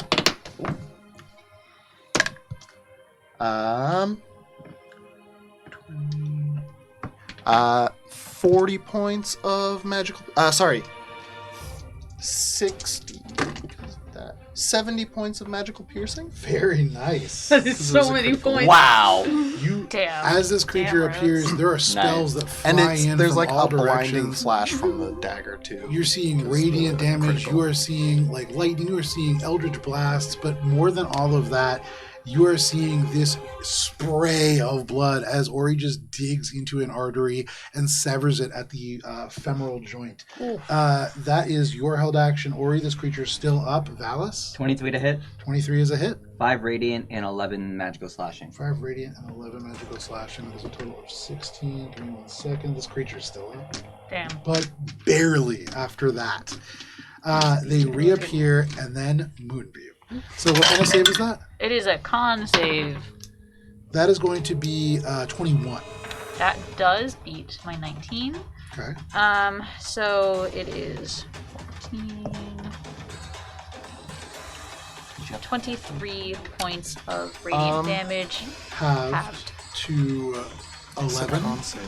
Minka, tell us how it happens. So as we all kind of like huddle around and like get ready and we're all throwing stuff, the moonbeam, as it appears after its femur already gets severed, the moonbeam just kind of like fries the rest of it and it just kind of like shrivels and flops on the ground in a puddle of its own blood. Fantastic. It clangs onto the ground as the fur, actual steel. But it is defeated. There is this moment where the magic in the space just washes down the hallway and you are all out of initiative. 1 moment to just change the music. Yes, Billy. Is the Minotaur I slayed a humanoid? It is not. Damn it. Oh. So here now you find yourselves kind of amongst the hallways here. You can hear the echoes sort of dying down in the distance. What are you all doing? Is everyone okay? No! Treasure's still laughing. Yes. But also you... No. Kevin.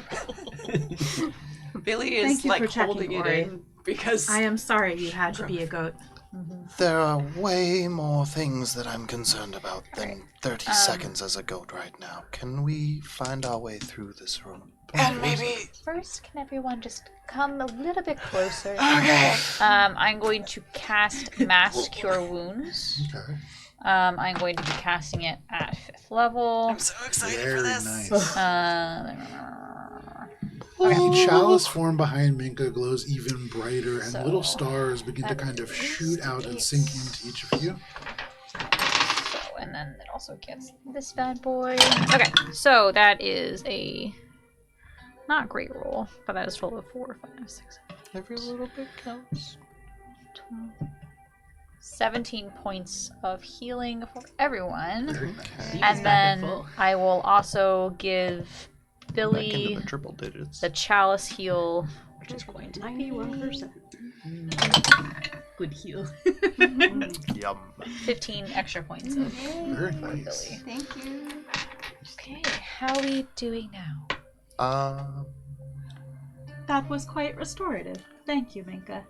Because I believe we also still have a healing potion. I have around one somewhere. in my bag. I have one. Okay. There was a platform that the Minotaur was healing on. I don't know if it would work for us, but if any of you wanted to take a look, it might be worth it. Arcana Make check. an Arcana check. Billy is Can I help? suspicious of healing platforms. Yeah, make an Arcana check at advantage with Valis' help. Thanks, bud. You and Valis kind of walk over. It takes you a few more steps. We had some of the same sigils 18. that we saw in the book. With an 18, you are looking at something that is channeling not necrotic energy, but pure negative energy. And while it was healing for these creatures of a more fiendish, or that's not even quite right. These creatures are of something that you have not really encountered much of. Bad. This would probably be drastically bad for you to stand on. It would have the unadulterated. opposite effect that you are hoping for. Indeed, it is negative energy. Well, see, this is why I didn't try to stand on it. The Minotaur Quite of wise of you. Transfiguration, is it still like what it looked like? It didn't like change anything? I want to see if I can harvest any of like its metallic parts for Make a my survival chest. check. Ooh, So and of look the at that Minotaurs, axe. there is one. I would say make a survival check as you kind of examine these creatures. Guidance. Oh, thank you. As you're looking at them, Phoebe Moonbeam out loud spots. says, Alice, that axe looks like it may be quite useful. Can you wield it? literally the only one in the party who can. There's extra muscles. You can sew them on. Survival is 17. A 17. You could get swole in a different way. With a 17 as you look, you're not Come on, entirely Natty. confident what these creatures are made out of. You might be able to harvest a little scrap of the steel fur from the transmutation Minotaur, but you try to take off these horns and you can't. They are stuck fast to the skull in a way that you're worried about damaging your weapons should you try to progress too much further. Gotcha. This is a very odd metal that the horns are made out of. But you can take a little scrap of the steel Minotaur fur if you wish. Okay. It's Wolverine. Environment question, because I never quite confirmed. I know there are walls, like on Walls the map everywhere, here. yeah. Okay. Yeah. Walls throughout. So we can't see these No. thingies. Although I probably would have seen one when I was here, but I got turned into a goat. So. I don't think so. I have. I don't think you were far down Yeah, you enough. didn't Yeah. see it. Oh, no, okay. You don't have line of sight. You haven't seen any of these things yet. Are You would have seen the eyes. do they but- cast any light or anything? So if like we stood here, would we be able to see? So Minka, when Where you was the go glow there, coming from? Was it here? you do note that there is a dull glow that is coming from around the corner there. Okay. It is bluish in nature. There is something glowing down here. I can't quite see what it is though. Okay. Limping Millie Minka goes with just her so walks that we're not down. going You walk alone. down as well. Millie Yeah. with. As you make your way down the space, you can see in a slightly raised area of stone, just a single step, maybe 10 feet across, there is a pedestal of stone. And it shifts and rotates at angles. You can see almost like one of those like uneven Rubik's cubes, just different pieces that shouldn't fit together, but they slide effortlessly back. And every now and then, suddenly, there is a face of a lion made out of marble looking at you. And then they shift. And then maybe 10 seconds later, a wooden knight. And then it switches again. But no matter the face, that is facing you, you do see a small glass dish that hovers by a few inches, suspended almost certainly by magic above the pedestal. There is an inscription around the base. You read Elvish. Yes. It says transmutation. Okay. And because it is 10:16, as you consider this pedestal, this is where we're going to end for the evening. But Wandering Hearts, you have faced a pretty fierce foe, and you did a great job managing these different creatures. Yeah, that banishment. You came in on top, doing a great job. I was very pleased with Ori becoming a goat. I couldn't have asked for that to happen. So, for those of you who don't know, in Campaign 1, actually, almost this never came up. Akka had a arm that a cursed arm that was also a sword of polymorph, which did this exact same thing. And so, if he ever critted with it, it would have never polymorphed. critted with I it. not a single Never time. got, and Very it was sad. neither a critical success or a failure because Yeah. if I failed, I would get polymorphed. And That was the curse part. Yeah. So, thank you so I much for wanted it joining to us happen. for It this never happened. session of Courts of Everest. We are going to be back next week, but if you can't wait that long, join us on Sunday on YouTube at AlberonRPG, where you can see this re-aired, preceded by Mosaic Team 5, our original Starfinder campaign. But whatever you do, please stay safe. It is wild out there. We'll see you next week. Bye.